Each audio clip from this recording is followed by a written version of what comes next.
श्री वाहेगुरु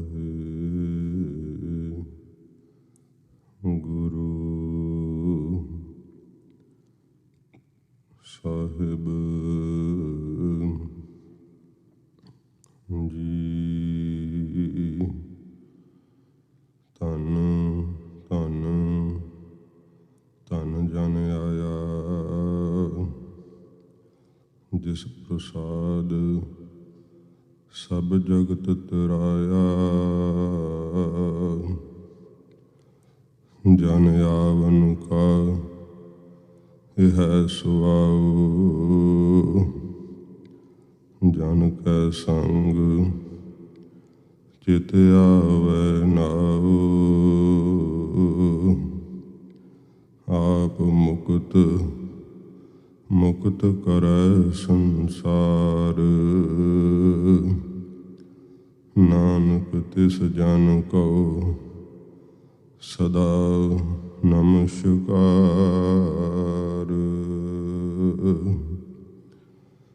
सूरज किरण मिले जल का जल हुआ राम। ज्योति ज्योत रली संपूरन थिया राम। ज्यों जल में जल आए खटाना, त्यों ज्योति संग ज्योत समाना।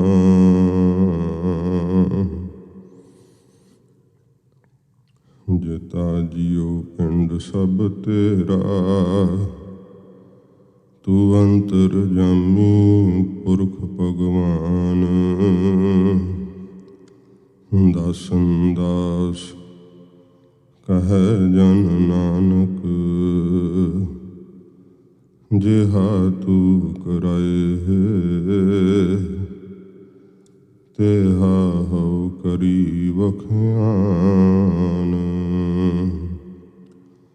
दासन दास कहे जन नानक, जिहा तू कराए तेहा हो करी बख्यान। वाहिगुरु जी का खालसा, वाहिगुरु जी की फतेह। सच्चे पातशाह दीन दुनिया दे मालक, जागदी जोत, शब्दा अवतार, 10 पातशाहियां दे आत्मक स्वरूप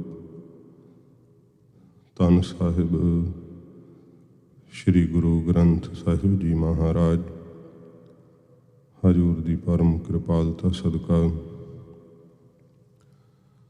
आप जी सतसंगत विच जुड़ बैठे हो। गुरुद्वारा साहिब दे अंदर महापुरखों की मिठी ते पवित्र याद मनाउंदियां होयां ये अज दे शाम दे विशेष जिहड़े हन दीवान सारे ही प्रबंधक गुरमुख वीरां वल्लों आप संगतां दे सहयोग नाल उलीके गए हैं। दास नूं उचेचे तौर ते आप संगतां दा सुनेहा डॉक्टर साहब जी ने दिता। सतगुरु की रहमत हुई, हजूर ने आप दे दर्शन बख्शिश कीते हैं। महापुरखों की पवित्र वडियाई आप जी बड़े उत्साह नाल सरवण करन वास्ते सज बैठे हो। सतगुरु दीन दयाल धन गुरु अर्जन साहब जी महाराज हजूर नूं पुछया, सतगुरु जी जिहड़े नाम नाल एक मिक हो जाते हैं, सच्चे पातशाह आप दे शब्द नाल जिन्हां दी सुरत जुड़ जाती है, महाराज आप उन्हां दी कोई वडियाई सानूं दसो, वो किहो जे हुंदे है। ते हजूर अपने श्री कंठ तो कहिंदे है संतन की महिमा कवन बखानो, आगाध बोध किछ मित नहीं जानो। सच्चे पातशाह जी कहते गुरसिखो असीं रब दे प्यारिਆਂ ਦੀ ਕੀ ਮਹਿਮਾ ਦਸੀਏ। ਉਹਨਾਂ ਦੀ ਮਹਿਮਾ बुद्धि तो आगाध है, इन्नी डूंगी है कि बुद्ध उत्थे तक नहीं जा सकती। किसी प्रकार उन्हां दी मित मर्यादा कोई जान नहीं सकता। जिहड़े शब्द नाल एक मिक हो जाते है, वाहिगुरू विच अभेद हो जाते है। सत संगत जी, गुरु गोबिंद सिंह सच्चे पातशाह जी महाराज का ये पवित्र घर सतगुरु जी अपने पंथ नूं सजाउण वास्ते, पंथ दे अंदर खेड़ा पैदा करन वास्ते, चढ़दी कला फिर पंथ दे अंदर आवे, खुशियां नाल पंथ मौल सके। गरीब नवाज अपने खजाने विचों फिर विशेष रूहां अपने पंथ दे अंदर भेजदे है।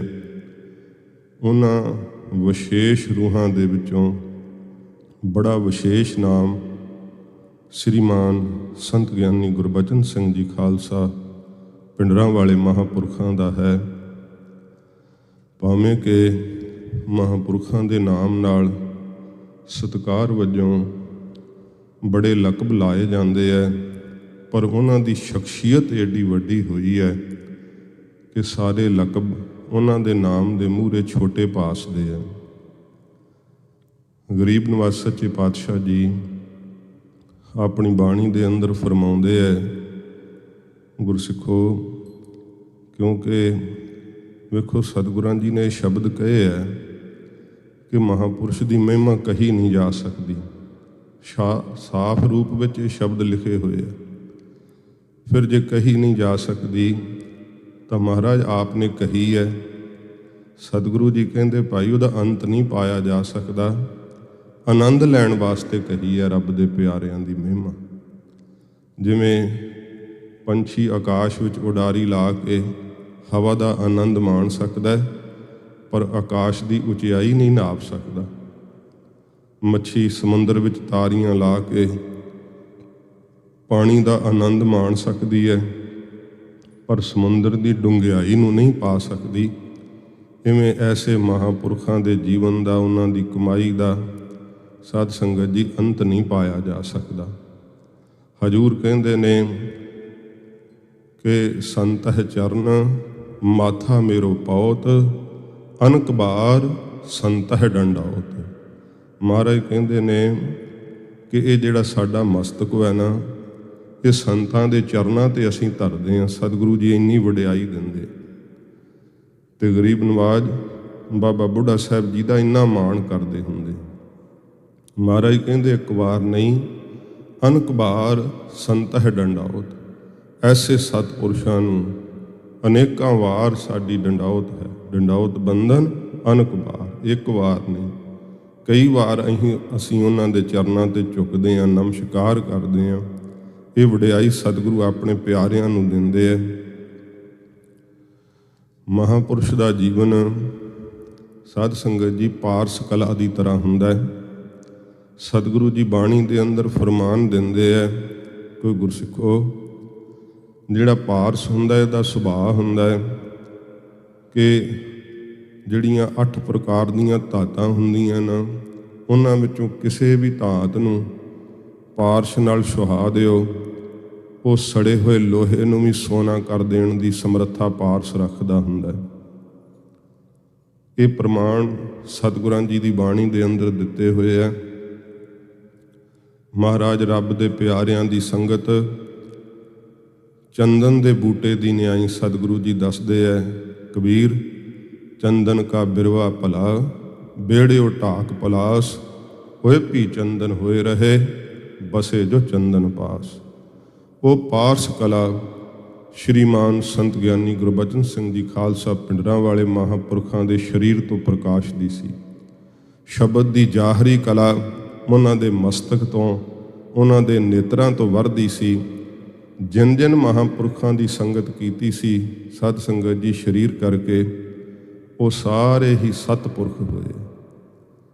ਉਹਨਾਂ ਦੀ ਸੰਗਤ ਦਾ ਐਸਾ ਪ੍ਰਭਾਵ ਸੀਗਾ ਕਿ ਜੀਵ ਉਹ ਜਥੇ ਵਿੱਚ ਰਹਿਣ ਵਾਲੇ ਸਿੰਘ ਮੋਹ ਮਮਤਾ ਨੂੰ ਤਿਆਗ ਕਰਕੇ ਗੁਰੂ ਸਾਹਿਬ ਦੇ ਸ਼ਬਦ ਦੇ ਪ੍ਰੇਮੀ ਹੋ ਕਰਕੇ ਆਪਦੇ ਜੀਵਨ ਦੀ ਕਮਾਈ ਕਰਦੇ, ਕਿਉਂਕਿ ਉਹਨਾਂ ਦਾ ਜੀਵਨ ਕਿਸੇ ਕੇਵਲ ਕਿਤਾਬ ਵਿੱਚ ਲਿਖੇ ਹੋਏ ਅੱਖਰਾਂ ਦਾ ਮੁਹਤਾਜ ਨਹੀਂ।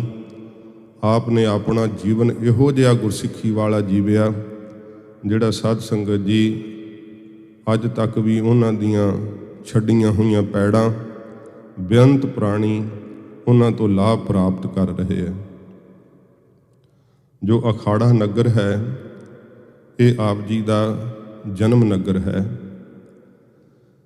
ਜੋ ਮੈਂ ਪਹਿਲਾਂ ਬੇਨਤੀ ਕੀਤੀ ਹੈ, ਆਪ ਜੀ ਨੇ ਉਹ ਸਾਰੀ ਕਥਾ ਵਿੱਚ ਸਰਵਣ ਕਰਨਾ ਹੈ। ਪਾਰਸ ਦੀ ਕਲਾ ਵਰਤਣੀ ਹੈ।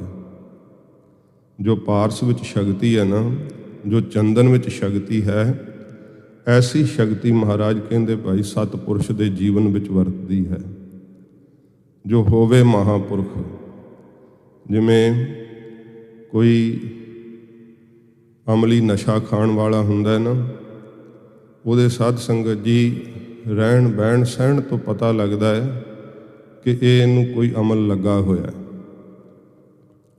ਜਿਹੜਾ ਸੰਸਾਰੀ ਪੁਰਖ ਹੈ ਉਹਦੇ ਪਦਾਰਥਾਂ ਦੀ ਭੁੱਖ ਜਿਹੜੀ ਹੈ ਸੰਸਾਰ ਦੇ ਅੰਦਰ ਦੂਸਰੇ ਜੀਆਂ ਨੂੰ ਉਹਦੇ ਜੀਵਨ ਦੀ ਬਾਬਤ ਪ੍ਰਤੀਤ ਕਰਾ ਦਿੰਦੀ ਹੈ। ਜਿਹੜੀ ਸ਼ਬਦ ਦੀ ਕਮਾਈ ਹੈ, ਸੱਚੇ ਪਾਤਸ਼ਾਹ ਜੀ ਮਹਾਰਾਜ ਦਾ ਪਵਿੱਤਰ ਨਾਮ ਹੈ, ਇਹ ਸੰਸਾਰ ਦੇ ਜੀਵ ਜਦੋਂ ਉਹਨਾਂ ਦੇ ਚਿਹਰੇ ਵੱਲ ਤੱਕਦੇ ਆ ਨਾ, ਇੱਕ ਤੱਕਣੀ ਮਾਤਰ ਸਹੀ ਠੰਡ ਵਰਤ ਜਾਂਦੀ ਹੈ। ਮਹਾਰਾਜ ਜੀ ਨੇ ਸ਼ਬਦ ਬਾਣੀ ਵਿੱਚ ਕਹੇ ਹੈ, ਪਰ ਬ੍ਰਹਮ ਗਿਆਨੀ ਕੀ ਦ੍ਰਿਸ਼ਟ ਅੰਮ੍ਰਿਤ ਬਰਸੀ। ਇਹ ਪ੍ਰਤੱਖ ਉਹਨਾਂ ਦੇ ਜੀਵਨ ਵਿੱਚ ਕਲਾ ਸੀ। ਜਿੱਧਰ ਨੂੰ ਵੇਖਦੇ ਸੀ ਪਾਰਸ ਕਲਾ ਵਰਤਾਉਂਦੇ ਸਨ।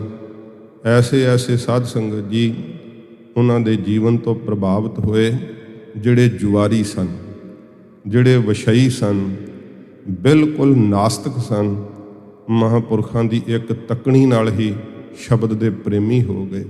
ਨਾਮ ਦੇ ਰਸੀਏ ਹੋ ਕਰਕੇ ਉਹਨਾਂ ਨੇ ਜੀਵਨ ਦੀ ਕਮਾਈ ਕੀਤੀ। ਜਿਵੇਂ ਸੜਿਆ ਹੋਇਆ ਲੋਹਾ, ਇਸੇ ਤਰ੍ਹਾਂ ਜਿਹੜੇ ਜੀਵ ਵਕਾਰੀ ਹੈ, ਪਾਪਾਂ ਦੀ ਮੈਲ ਇੰਨੀ ਚੰਬੜੀ ਹੋਈ ਹੈ ਕਿ ਕਦੇ ਵੀ ਘੜੀ ਮਾਤਰ ਸੁੱਖ ਨਹੀਂ, ਕਦੇ ਚੈਨ ਨਹੀਂ ਆਇਆ। ਜਦੋਂ ਐਸੇ ਮਹਾਨ ਮਹਾਂਪੁਰਖਾਂ ਦੀ ਸੰਗਤ ਪ੍ਰਾਪਤ ਹੋਈ, ਸਾਧ ਸੰਗਤ ਜੀ ਉਹ ਵੀ ਜੀਵਨ ਮੁਕਤੀ ਦੇ ਪ੍ਰਸਾਦ ਨੂੰ ਪਾ ਕੇ ਨਿਹਾਲ ਹੋਏ। ਮਹਾਂਪੁਰਖਾਂ ਦਾ ਜੋ ਨਗਰ ਹੈ, ਇਹਦਾ ਪਿਛੋਕੜ ਹੈ ਕਿ ਜਿਸ ਵਕਤ ਪਾਂਡਵਾਂ ਨੇ ਜਿਹੜਾ 13ਵਾਂ ਅਗਿਆਤਵਾਸ ਸਾਲ ਜਿਹੜਾ ਕੱਟਿਆ ਸੀਗਾ ਲੁਕ ਕੇ, ਉਹ ਇੱਥੇ ਕੱਟਿਆ ਸੀ। ਇਹ ਵਿਰਾਟ ਰਾਜੇ ਦੀ ਰਾਜਧਾਨੀ ਸੀ। ਭੀਮਸੈਨ ਨੇ ਕਾਮੀ ਕ੍ਰੀਚਕ ਦਾ ਇੱਥੇ ਹੀ ਅੰਤ ਕੀਤਾ ਸੀ। ਉਹਨਾਂ ਦੀ ਇਹ ਕਸਰਤ ਦੀ ਜੂਹ ਜਗ੍ਹਾ ਹੋਣ ਕਰਕੇ ਇਸ ਦਾ ਨਾਮ ਅਖਾੜਾ ਪ੍ਰਸਿੱਧ ਹੋਇਆ ਸੀ। ਭਾਵੇਂ ਕਿ ਕਈ ਵਾਰ ਨਗਰ ਉਜੜਿਆ ਵੀ, ਪਰ ਫਿਰ ਜਦੋਂ ਇਹ ਨਗਰ ਵਸੋਂ ਵਿੱਚ ਆਇਆ, ਇਸ ਦਾ ਨਾਮ ਅਖਾੜਾ ਪ੍ਰਸਿੱਧ ਰਿਹਾ। ਸ਼੍ਰੀਮਾਨ ਸੰਤ ਗਿਆਨੀ ਗੁਰਬਚਨ ਸਿੰਘ ਜੀ ਖਾਲਸਾ ਪਿੰਡਰਾਂ ਵਾਲੇ ਮਹਾਂਪੁਰਖਾਂ ਦਾ, ਸਰਦਾਰ ਰੂੜ ਸਿੰਘ ਜੀ ਆਪ ਦੇ ਸਤਿਕਾਰਯੋਗ ਪਿਤਾ ਜੀ, ਮਾਤਾ ਆਨੰਦ ਕੌਰ ਜੀ, ਜਿਨ੍ਹਾਂ ਦੀ ਕੁੱਖ ਤੋਂ ਸਾਧ ਸੰਗਤ ਜੀ ਫੰਗਣ ਦੀ ਸੰਗਰਾਂਦ ਨੂੰ ਆਪ ਜੀ ਦਾ ਜਨਮ ਹੋਇਆ। ਇਹ ਧੰਨ ਗੁਰੂ ਗੋਬਿੰਦ ਸਿੰਘ ਸੱਚੇ ਪਾਤਸ਼ਾਹ ਦੇ ਕਹੇ ਹੋਏ ਵਰਦਾਨ ਦੇ ਬਚਨ ਸਨ ਆਪ ਜੀ ਦੇ ਪੁਰਖਿਆਂ ਨੂੰ। ਮਾਤਾ ਸੇਵੀ ਜੀ, ਜਿਨ੍ਹਾਂ ਨੇ ਜਦੋਂ ਬਾਜਾਂ ਵਾਲੇ ਸਤਿਗੁਰਾਂ ਜੀ ਨੇ ਜੰਗਲ ਦੇਸ਼ ਨੂੰ ਭਾਗ ਲਾਏ, ਹਜੂਰ ਨੂੰ ਦੁੱਧ ਭੇਟ ਕੀਤਾ ਸੀ ਮਲਾਈ ਸਮੇਤ। ਸਤਿਗੁਰੂ ਜੀ ਨੇ ਛਕ ਕੇ ਵਰਦਾਨ ਦਿੱਤਾ ਸੀ, ਮਾਤਾ ਤੇਰੇ ਘਰ ਇਸ ਵੰਸ਼ ਦੇ ਵਿੱਚ ਸਾਡੀ ਵਿਸ਼ੇਸ਼ ਕਿਰਪਾ ਵਾਲਾ ਇੱਕ ਪੁਰਖ ਆਵੇਗਾ, ਜਿਹੜਾ ਰਾਜ ਜੋਗੀ ਹੋਵੇਗਾ, ਵਿਦਿਆ ਦਾ ਧਨੰਤਰ ਹੋਵੇਗਾ, ਨਾਮ ਬਾਣੀ ਦਾ ਸੋਮਾ ਹੋਵੇਗਾ। ਇਹ ਸੱਚੇ ਪਾਤਸ਼ਾਹ ਜੀ ਨੇ ਵਰਦਾਨ ਸ਼੍ਰੀਮਾਨ ਸੰਤ ਗਿਆਨੀ ਗੁਰਬਚਨ ਸਿੰਘ ਜੀ ਖਾਲਸਾ ਪਿੰਡਰਾਂ ਵਾਲਿਆਂ ਦੀ ਬਾਬਤ ਦਿੱਤੇ। ਤੇ ਜਦੋਂ ਉਹ ਸਮਾਂ ਆਇਆ, ਮਾਤਾ ਜੀ ਦੀ ਕੁੱਖ ਤੋਂ ਆਪ ਜੀ ਨੇ ਜਨਮ ਲਿਆ, ਫੱਗਣ ਦੇ ਮਹੀਨੇ ਦੀ ਸੰਗਰਾਂਦ ਹੁੰਦੀ ਹੈ। ਫਲਗੁਣ ਆਨੰਦ ਉਪਾਰਜਣਾ ਹਰ ਸੱਜਣ ਪ੍ਰਗਟੇ ਆਏ। ਫੱਗਣ ਦਾ ਮਹੀਨਾ ਜਦੋਂ ਆਨੰਦ ਪ੍ਰਗਟ ਹੋ ਜਾਂਦਾ ਹੈ ਤੇ ਮਾਤਾ ਜੀ ਦਾ ਨਾਮ ਹੈ ਆਨੰਦ ਕੌਰ। ਮਾਤਾ ਆਨੰਦ ਕੌਰ ਜੀ ਨੂੰ ਇਹ ਫਲ ਉਪਾਰਜਣਾ, ਇਹ ਸੁੱਖ ਪ੍ਰਗਟ ਹੋ ਗਿਆ ਜੋ ਕਿਸਲੇ ਸਮੇਂ ਵਿੱਚ ਸਤਿਗੁਰਾਂ ਜੀ ਨੇ ਇਹ ਬਖਸ਼ਿਸ਼ ਕੀਤੀ ਸੀ। ਮਹਾਰਾਜ ਜੀ ਦੇ ਬਖਸ਼ਿਸ਼ ਭਰੇ ਬਚਨ ਸਫਲੇ ਹੋਏ। ਸਤਿਗੁਰੂ ਪਾਤਸ਼ਾਹ ਜੀ ਮਹਾਰਾਜ ਦੀ ਵਿਸ਼ੇਸ਼ ਕਿਰਪਾ ਦੇ ਪਾਤਰ ਮਹਾਂਪੁਰਖਾਂ ਦਾ ਇਸ ਘਰ ਦੇ ਅੰਦਰ ਜਨਮ ਹੋਇਆ। ਜਦੋਂ ਸਤਿਗੁਰਾਂ ਜੀ ਦੇ ਹਜ਼ੂਰ ਨਮਸਕਾਰ ਕਰਾਉਣ ਵਾਸਤੇ ਲਿਆਂਦਾ ਤੇ ਧੰਨ ਸਾਹਿਬ ਸ੍ਰੀ ਗੁਰੂ ਗ੍ਰੰਥ ਸਾਹਿਬ ਜੀ ਮਹਾਰਾਜ ਨੇ ਸ੍ਰੀ ਮੁਖ ਵਾਕ ਦਿੱਤਾ ਸੀ, ਗੁਰਪੂਰਾ ਭੇਟਿਓ ਵਡਭਾਗੀ ਮਨਹਿ ਭਇਆ ਪ੍ਰਗਾਸਾ, ਕੋਏ ਨਾ ਪਹੁੰਚਨ ਹਾਰਾ ਦੂਜਾ ਆਪਣੇ ਸਾਹਿਬ ਕਾ ਪਰਵਾਸਾ। ਇਹ ਸ੍ਰੀ ਮੁਖ ਵਾਕ ਮਹਾਂਪੁਰਖਾਂ ਦੀ ਜੀਵਨ ਦੀ ਕਮਾਈ ਸਾਧ ਸੰਗਤ ਜੀ ਦੱਸਦਾ ਹੈ। ਗੁਰੂ ਗ੍ਰੰਥ ਸਾਹਿਬ ਸੱਚੇ ਪਾਤਸ਼ਾਹ ਜੀ ਮਹਾਰਾਜ ਨੇ ਇਸ ਸ੍ਰੀ ਮੁਖ ਵਾਕ ਦੇ ਅੰਦਰ ਇਹ ਹਜ਼ੂਰ ਨੇ ਦਰਸਾ ਦਿੱਤਾ ਕਿ ਪੂਰੇ ਗੁਰੂ ਜੀ ਦੀ ਵਿਸ਼ੇਸ਼ ਕਿਰਪਾ ਦੇ ਪਾਤਰ ਇਸ ਸੰਸਾਰ ਦੇ ਅੰਦਰ ਆਏ ਹੈ ਤੇ ਇਹਨਾਂ ਦੀ ਇਹੋ ਜਿਹੀ ਅਵਸਥਾ ਹੋਵੇਗੀ ਗੁਰੂ ਜੀ ਨਾਲ ਮਿਲ ਕਰਕੇ ਕਿ ਇਹਨਾਂ ਦੀ ਅਵਸਥਾ ਤੱਕ ਕੋਈ ਨਹੀਂ ਪਹੁੰਚ ਸਕਦਾ। ਕੋਈ ਨਾ ਪਹੁੰਚਣ ਹਾਰਾ ਦੂਜਾ ਆਪਣੇ ਸਾਹਿਬ ਕਾ ਪਰਵਾਸਾ। ਇਹੋ ਜਿਹਾ ਸਤਿਗੁਰਾਂ ਜੀ ਦੇ ਚਰਨਾਂ ਦੇ ਉੱਪਰ ਸਦਾ ਨਿਸ਼ਚਾ ਟਿਕਾਉਣਗੇ। ਗਰੀਬ ਨਿਵਾਸ ਸੱਚੇ ਪਾਤਸ਼ਾਹ ਜੀ ਮਹਾਰਾਜ ਦੀ ਕਿਰਪਾ ਨਾਲ ਸਾਰੀਆਂ ਰਹੁ ਰੀਤਾਂ ਜਿਹੜੀਆਂ ਸੀ ਗੁਰਮਤਿ ਅਨੁਸਾਰ ਹੋਈਆਂ। ਜਨਮ ਸੰਸਕਾਰ ਹੋਇਆ। ਸਾਧ ਸੰਗਤ ਜੀ 13 ਮਹੀਨਿਆਂ ਦੀ ਆਪ ਦੀ ਆਜੂ ਸੀ ਤੇ ਆਪ ਜੀ ਦੇ ਮਾਤਾ ਜੀ ਅਕਾਲ ਚਲਾਣਾ ਕਰ ਗਏ, ਸਦੀਵੀ ਵਿਛੋੜਾ ਦੇ ਗਏ। ਇੰਨੀ ਛੋਟੀ ਉਮਰ ਦੇ ਵਿੱਚ ਆਪ ਜੀ ਦੇ ਮਾਤਾ ਜੀ ਜਦੋਂ ਚੜ੍ਹਾਈ ਕਰ ਗਏ, ਫਿਰ ਆਪ ਜੀ ਦੇ ਭੂਆ ਜੀ ਨੇ ਆਪ ਜੀ ਨੂੰ ਤੇ ਦਾਦੀ ਮਾਤਾ ਨੇ ਪਾਲਿਆ ਹੈ। ਕਿਸ਼ਨਪੁਰੇ ਦੇ ਵਿੱਚ ਵੀ ਆਪ ਜੀ ਰਹੇ ਹਨ, ਜਿੱਥੇ ਆਪ ਜੀ ਦੇ ਭੂਆ ਜੀ ਵਿਆਹੇ ਹੋਏ ਸਨ। ਸੱਚੇ ਪਾਤਸ਼ਾਹ ਜੀ ਮਹਾਰਾਜ ਦੀ ਐਸੀ ਕਲਾ ਵਰਤਦੀ ਗਈ ਕਿ ਆਪ ਜੀ ਦੇ ਸਤਿਕਾਰਯੋਗ ਜੋ ਤਾਇਆ ਜੀ ਸਨ ਬਾਬਾ ਕਾਹਨ ਸਿੰਘ ਜੀ, ਇਹ ਬੜੇ ਨਾਮ ਰਸੀਏ ਸਨ। ਗੁਰਸਿੱਖੀ ਆਪ ਨੂੰ ਵਿਰਸੇ ਵਿੱਚੋਂ ਪ੍ਰਾਪਤ ਹੋਈ। ਇਹ ਇੰਨੇ ਵਿਦਿਆ ਦੇ ਧਨੰਤਰ ਸਨ, ਇਹਨਾਂ ਨੇ ਤਕਰੀਬਨ ਸਾਰਾ ਵਿਦਾਂਤ ਦੇ ਗ੍ਰੰਥ ਪੜ੍ਹੇ ਹੋਏ ਸੀ, ਸੰਸਕ੍ਰਿਤ ਦੇ ਗ੍ਰੰਥ ਪੜ੍ਹੇ ਹੋਏ ਸਨ। ਕੇਵਲ ਵਿਦਿਆ ਦੇ ਧਨੰਤਰ ਨਹੀਂ ਸਨ, ਰਾਗ ਵਿਦਿਆ ਦੇ ਵੀ ਧਨੰਤਰ ਸਨ। ਤਊਸ, ਰਬਾਬ, ਸਰੰਦਾ ਇਹ ਮਹਾਰਾਜ ਬਾਬਾ ਤਾਇਆ ਕਾਹਨ ਸਿੰਘ ਜੀ ਵਜਾਉਣਾ ਜਾਣਦੇ ਸਨ ਤੇ ਬਹੁਤ ਸਾਰੇ ਵਿਦਿਆਰਥੀਆਂ ਨੂੰ ਉਹਨਾਂ ਨੇ ਰਾਗ ਵਿਦਿਆ ਦਿੱਤੀ। ਜਿੱਥੇ ਰਾਗ ਵਿਦਿਆ ਵੰਡਿਆ ਕਰਦੇ, ਗੁਰਸਿੱਖੀ ਆਪ ਨੂੰ ਵਿਰਸੇ ਵਿੱਚ ਕਰਦੇ। ਸ੍ਰੀ ਗੁਰੂ ਗ੍ਰੰਥ ਸਾਹਿਬ ਸੱਚੇ ਪਾਤਸ਼ਾਹ ਜੀ ਮਹਾਰਾਜ ਦੀ ਧੁਰ ਕੀ ਬਾਣੀ ਦੀ ਕਥਾ ਕਰਿਆ ਕਰਦੇ। ਫਿਰ ਸ਼ਾਮ ਨੂੰ ਸਾਧ ਸੰਗਤ ਜੀ ਸ੍ਰੀ ਗੁਰਪ੍ਰਤਾਪ ਸੂਰਜ ਗ੍ਰੰਥ ਦੀ ਕਥਾ ਕਰਿਆ ਕਰਦੇ। ਇੰਨੀ ਰਸ ਧੁਨੀ ਕਥਾ ਕਰਦੇ ਹੁੰਦੇ ਸੀ ਆਪ ਦੇ ਸਤਿਕਾਰਯੋਗ ਤਾਇਆ ਜੀ ਕਿ ਸੁਣਨ ਵਾਲੇ ਦੇਸ਼ ਕਾਲ ਵਸਤੂ ਨੂੰ ਭੁੱਲ ਜਾਂਦੇ ਸੀ। ਮਹਾਂਪੁਰਖਾਂ ਨੂੰ ਮੁੱਢਲੀ ਵਿੱਦਿਆ ਜਿਹੜੀ ਸੀ ਆਪਣੇ ਤਾਇਆ ਜੀ ਤੋਂ ਪ੍ਰਾਪਤ ਕਰਨ ਦਾ ਇਹ ਸੁਭਾਗ ਮਿਲਿਆ। ਤੇ ਸਾਧ ਸੰਗਤ ਜੀ ਬਚਪਨ ਦੇ ਵਿੱਚ ਜਦੋਂ ਆਪ ਦੀ ਉਮਰ 7 ਸਾਲ ਦੀ ਸੀ, ਉਦੋਂ ਸ੍ਰੀ ਗੁਰੂ ਗ੍ਰੰਥ ਸਾਹਿਬ ਜੀ ਦੀ 3 ਵਾਰ ਆਪ ਜੀ ਨੇ ਸੰਥਿਆ ਕਰ ਲਈ ਸੀ। ਤੇ ਤਕਰੀਬਨ ਜਦੋਂ ਆਪ ਨੇ 7 ਸਾਲ ਦੀ ਉਮਰ ਤੱਕ ਸੁੱਧ ਅਖੰਡ ਪਾਠੀ ਬਣ ਗਏ ਸਨ ਤੇ ਆਪ ਦੇ ਜੀਵਨ ਵਿੱਚ ਲਿਖਿਆ ਹੋਇਆ ਹੈ ਕਿ ਆਪ ਕਦੇ ਸ੍ਰੀ ਅਖੰਡ ਪਾਠ ਸਾਹਿਬ ਦੀ ਭੇਟਾ ਨਹੀਂ ਸੀ ਲੈਂਦੇ ਹੁੰਦੇ ਤੇ ਪਾਠੀ ਸਿੰਘ ਨਾ ਬੜੇ ਚਾਅ ਨਾਲ ਲੈ ਕੇ ਜਾਂਦੇ ਕਿ ਇਹਨਾਂ ਕਿਹੜੀ ਭੇਟਾ ਲੈਣੀ, ਚਲੋ ਰੌਲ ਲਵਾਵਾਂਗੇ। ਤੇ ਉਸ ਮਿਹਨਤ ਨਾਲ ਆਪ ਜੀ ਨੂੰ ਬਾਣੀ ਇੰਨੀ ਸਰਲ ਹੁੰਦੀ ਚਲੀ ਗਈ, ਇੰਨੀ ਸਰਲ ਹੁੰਦੀ ਚਲੀ ਗਈ। ਸਾਧ ਸੰਗਤ ਜੀ ਆਪ 1 ਘੰਟੇ ਵਿੱਚ 80 ਅੰਗ ਸ੍ਰੀ ਗੁਰੂ ਗ੍ਰੰਥ ਸਾਹਿਬ ਜੀ ਦੇ ਸੁਣਾ ਕੇ ਕਰ ਦਿੰਦੇ ਸੀ। 80 ਅੰਗ 2 ਘੰਟਿਆਂ ਵਿੱਚ ਪੂਰੇ ਪਾਠੀ ਸਿੰਘ ਜਿਹੜੇ ਸਿਆਣੇ ਹੋਣ ਤੇ ਬੜੀ ਸੰਥਿਆ ਪਕਾਈ ਹੋਵੇ, ਬੜੀ ਮਿਹਨਤ ਕੀਤੀ ਹੋਵੇ, ਫਿਰ 80 ਅੰਗ ਹੁੰਦੇ ਆ 2 ਘੰਟਿਆਂ ਵਿੱਚ, ਉਹ ਵੀ ਬੋਲ ਕੇ ਕਰਨੇ ਹੋਣ ਤਾਂ ਬੜੀ ਸਾਧ ਸੰਗਤ ਜੀ ਦੁਸਤਰ ਬਾਤ ਹੁੰਦੀ ਹੈ।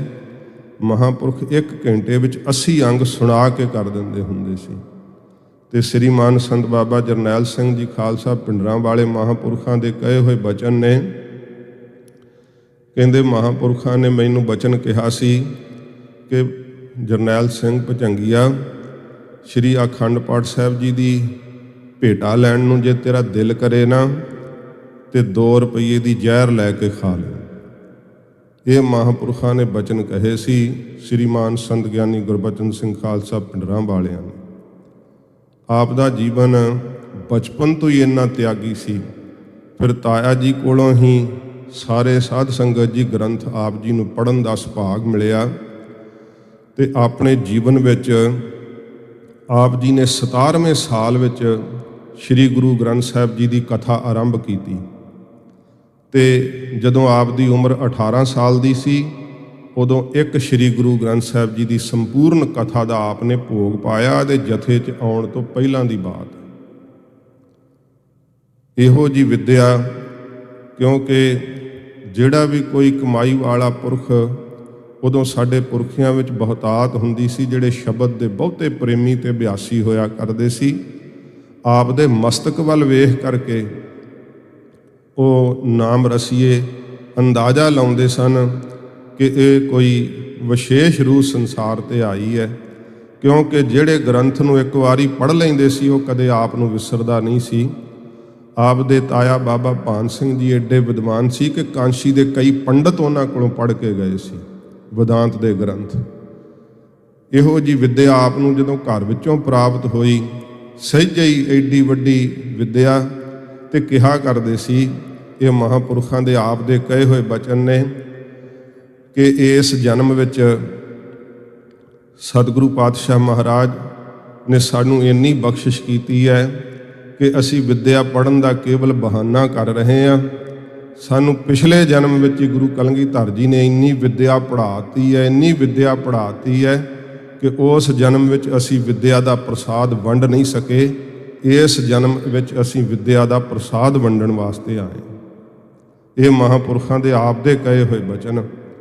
ते साध संगत जी, जिमें जिमें महापुरख श्री गुरु ग्रंथ साहिब जी महाराज की ताबिया बैठ के बाणी पढ़ते, जिमें जिमें हजूर की बाणी की कथा करते, ये रूह दिन बदर आत्मक मंजिल दीयां पौड़ियां चढ़ती चली गई। सच्चे पातशाह जी महाराज नाल एकमिक हुंदे चले गए। वो वक्त आया जदों आप जी नूं फिर श्रीमान संत बाबा सुंदर सिंह जी खालसा पिंडरां वाले महापुरखों के दर्शन प्राप्त होए। जैत श्री दी वार विच कथा सीगी।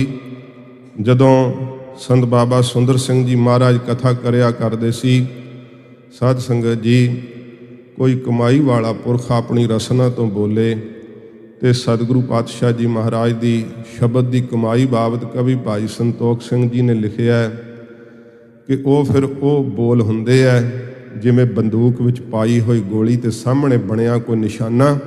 साध संगत जी फिर नहीं बचदा। तंदी ते चढ़िया होया तीर ते सामने कोई निशाना बन करके जग्यासू बन करके खलो जावे, फिर नहीं वो बचदा। वो जग्यासा रूप निशाना श्रीमान संत ज्ञानी गुरबचन सिंह जी खालसा बने हुए सी। जदों इन्नी कमाई वाले बचन धुर की बाणी की कथा महापुरखों की रसना तो सुनी, मन में उदों ही संकल्प हो गया कि जिथे आउणा सी आ गए हाँ, महापुरखों दे ही हो गए। तन मन धन अर्पण कर दिता। भावें कि जदों छोटी उम्र सी उदों भी एक बार दर्शन कीते सी। पिंडरां दी बात है, उदों महापुरखों ने कहा सी कि अजे उम्र भाई छोटी है, असीं भुजंगी नूं जथे च नहीं रखते। जिहड़ा अंदाड़िया हुंदा सी महापुरख बाबा सुंदर सिंह जी महाराज जथे च नहीं सी रखते हुंदे। ते कहंदे अकाल कुटिया उस समय मिस्त्री बना रहे सन ते उस मिस्त्री नूं कहंदे है इस महापुरख बाबा सुंदर सिंह जी महाराज का वचन है। कहंदे इस भुजंगी का मत्था वेखिया ही? कहंदे महाराज मैनूं तां आप दा नहीं पता, मैं किसी का मत्था वेख के की दस सकदा। कहंदे लोग तां मंडलियां फेरदे आ ना, ये मंडला फेरिया करेगा, एडा वड्डा जथा ये सारे भारत वर्ष विच फेरेगा। उदों आप दा बचपन सी अजे। ਤੇ ਜਦੋਂ ਮਹਾਂਪੁਰਖਾਂ ਦੀ ਰਸਨਾ ਤੋਂ ਕਥਾ ਸੁਣੀ, ਸਾਰੀ ਸੰਗਤ ਚਲੀ ਗਈ। ਸੰਤ ਬਾਬਾ ਸੁੰਦਰ ਸਿੰਘ ਜੀ ਮਹਾਰਾਜ ਪਲੰਘੇ ਤੇ ਸਜੇ ਸੀ, ਪਿੱਛੇ ਆਪ ਖਲੋਤੇ ਰਹੇ। ਨੇਤਰਾਂ ਵਿੱਚ ਬਰਾਗ ਭਰਿਆ ਹੋਇਆ ਸੀ, ਹਿਰਦਾ ਪ੍ਰੇਮ ਨਾਲ ਉਛਲ ਰਿਹਾ ਸੀ। ਇਹ ਅਵਸਥਾ ਸਾਧ ਸੰਗਤ ਜੀ ਹੁਣ ਕੋਈ ਪੂਰਨ ਪੁਰਖ ਤੋਂ ਬਿਨਾਂ ਕੌਣ ਜਾਣ ਸਕਦਾ। ਬਾਬਾ ਸੁੰਦਰ ਸਿੰਘ ਜੀ ਮਹਾਰਾਜ ਨੇ ਆਵਾਜ਼ ਦੇ ਕੇ ਕਿਹਾ, ਭੁਜੰਗੀਆ ਉਰੇ ਆ, ਤੇਰੀ ਕੀ ਇੱਛਾ ਏ। ਜਦੋਂ ਇੰਨੇ ਪਿਆਰ ਨਾਲ ਮਹਾਂਪੁਰਖਾਂ ਨੇ ਪੁੱਛਿਆ, ਆਪ ਦਾ ਕੰਠ ਭਰ ਗਿਆ ਤੇ ਹੱਥ ਜੋੜ ਕਰਕੇ ਇਹ ਸ਼ਬਦ ਕਹੇ ਕਿ ਮਹਾਰਾਜ ਆਪ ਜਾਣਦੇ ਹੋ। ਇਹੀ ਸ਼ਬਦ ਕਹੇ, ਹੋਰ ਕੁਛ ਨਹੀਂ ਬੋਲੇ।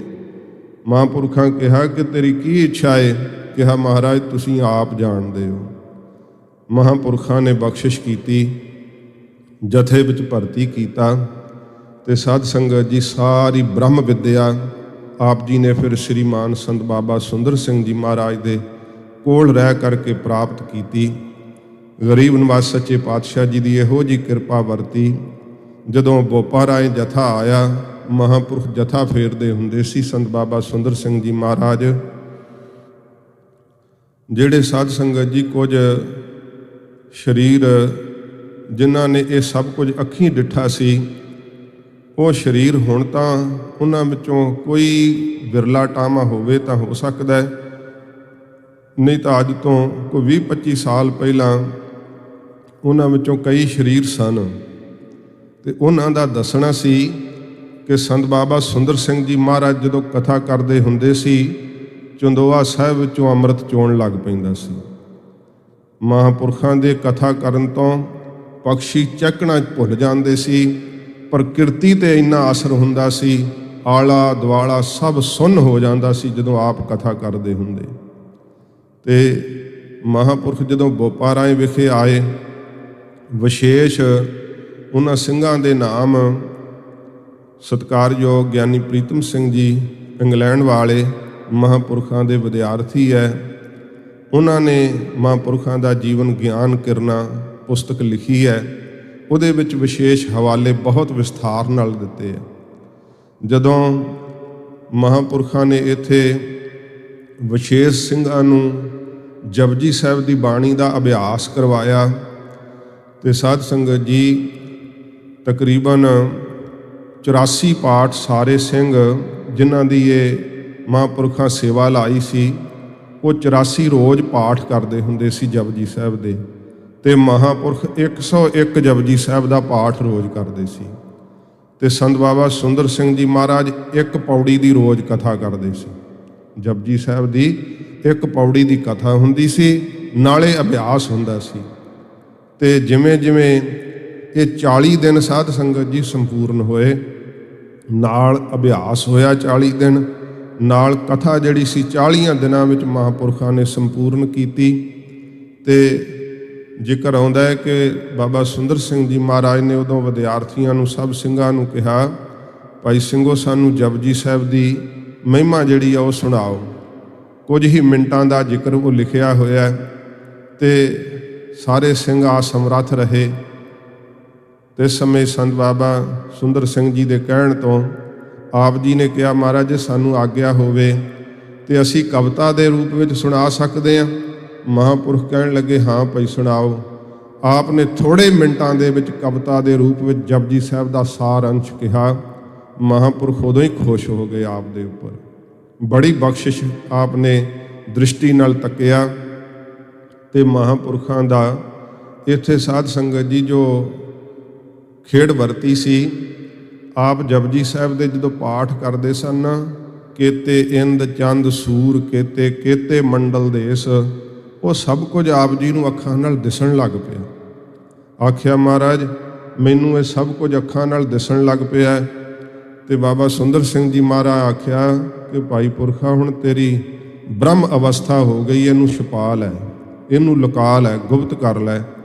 ਮਹਾਂਪੁਰਖਾਂ ਨੂੰ ਉਦੋਂ ਇਹ ਅਵਸਥਾ ਪ੍ਰਾਪਤ ਹੋ ਚੁੱਕੀ ਸੀ। ਤੇ ਸਾਧ ਸੰਗਤ ਜੀ ਵਿਚਰਦਿਆਂ ਹੋਇਆਂ ਜਦੋਂ ਉਹ ਸਮਾਂ ਆਇਆ, ਸੰਤ ਬਾਬਾ ਸੁੰਦਰ ਸਿੰਘ ਜੀ ਮਹਾਰਾਜ ਨੇ ਬੋਪਾ ਰਾਏ ਨਗਰ ਵਿੱਚ ਹੀ ਆਪ ਜੀ ਦੇ ਕੋਲੋਂ श्री गुरु ग्रंथ साहिब जी की सारी लड़ीवार कथा बैठ के संगत विच सुनी। महापुरुष कथा करते हुंदे सीगे ते ये कथा 40 दिनां विच संपूर्ण हुई सी। श्री गुरु ग्रंथ साहिब जी की लड़ीवार कथा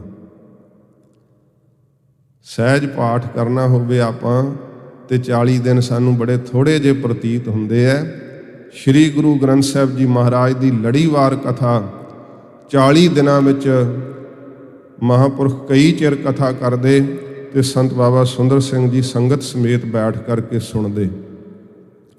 जदों ये कथा संपूर्ण हुई उदों संत बाबा सुंदर सिंह जी महाराज ने सब ਸਿੰਘਾਂ ਨੂੰ आख्या कि ਸਿੰਘੋ तुसी सारे नाल रहे हो, बड़ी कमाई वाले हो, पर जिहड़ी शब्द की बख्शिश संत बाबा बिशन सिंह जी महाराज दे राही गुरु कलगीधर जी ने मेरे अंदर धरी है, वो शब्द की बख्शिश अज तो असीं भाई गुरबचन सिंह जी दे अंदर भेंट करते हैं।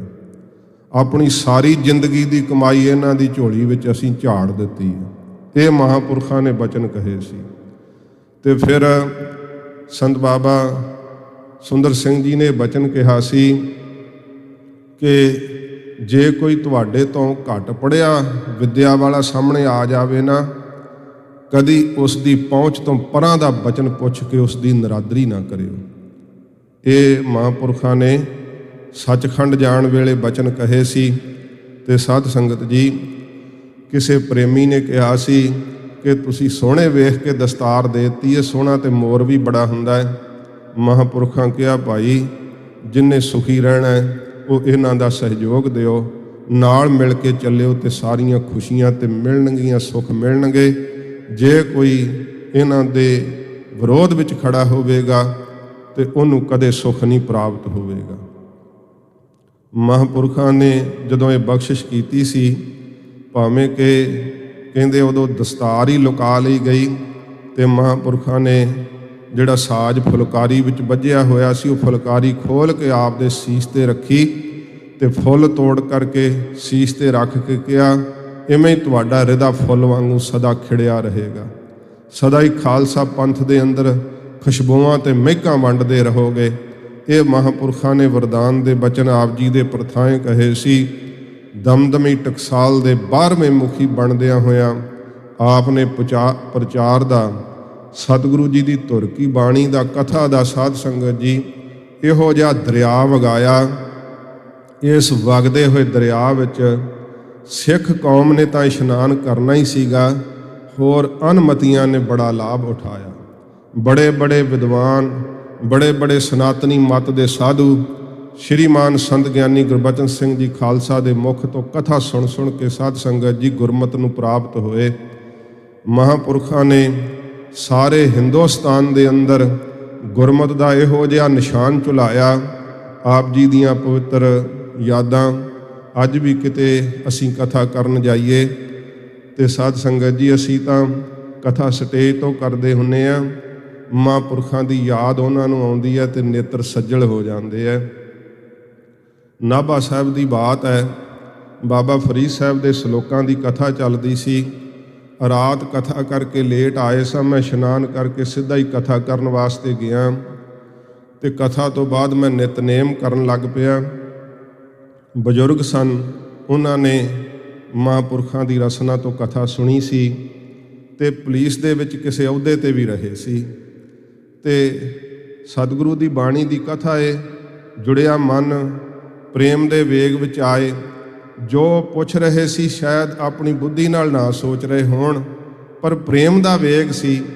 मैनू कहिंदे है ज्ञानी जी तुसी संत ज्ञानी गुरबचन सिंह जी खालसा भिंडरां वालियां दे नाल किन्ना चिर जथे च रहे हो, संत ज्ञानी गुरबचन सिंह जी महापुरखां नाल।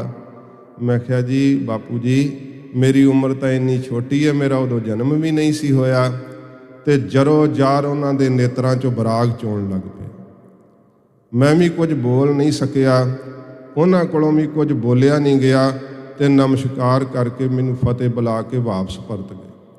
ये साध संगत जी उन्हां क्यों पुछया मैं नहीं जान सकिया, क्योंकि मेरी उम्र का अंदाज़ा तो उन्होंने भी वेख के लगता ही होवेगा, पर उन्होंने किस भेद विच पुछया मैं इस गल नूं नहीं जानदा। पर मैं महापुरखों के प्रेमी वेखे है। मेरे सत्कारयोग उस्ताद जी ਗਿਆਨੀ सुरजीत सिंह जी सोधी जी मैनू महापुरखों के नानके नगर राजगढ़ लैके जाते रहे है। उत्थे महापुरखों के संगियां का दर्शन बहुत प्राप्त होया, महापुरखों के सपुत्रां का दर्शन प्राप्त होया। ते साध संगत जी जिन्हां जिन्हां ने महापुरखों की संगत की, कोई ना ही लईए ना महापुरखों का, एक अगम्मी रस विच उन्हां दा मन उदों ही गवाच जाता है। उन्होंने देश काल वस्तु उदों ही भुल जाता है जदों संत ज्ञानी गुरबचन सिंह जी खालसा महापुरखों का नाम ही लै दईए। इन्ना ही कही है ना कि महाराज बड़े महापुरखों का कोई बचन सुनाओ तो नेत्रां विचों बराग जरा जार चोण लग पैंदा। उन्हां दी ऐसी पवित्र आत्मा है कि अज भी उन्हां दे संगी उन्हां याद करते हैं ना, तो एक इहो जिहा रस उन्हां दे अंदर प्रगट हुंदा है जिहड़ा उन्हां कोलों शब्दां नाल बयान नहीं हुंदा। महापुरखों ने टकसाल की जदों सेवा संभाली है तो साध संगत जी जिमें 12 वन्नी का सोना फिर विशेष हुंदा है ना, इवें बड़ी विशेष ही कृपा गुरु कलगीधर जी की वरती। महापुरखों ने मनमत का हुंजा ही लाता, नास्तिक पुणे नूं हूंज ही दिता, इन्नी आपने कृपा वरताई।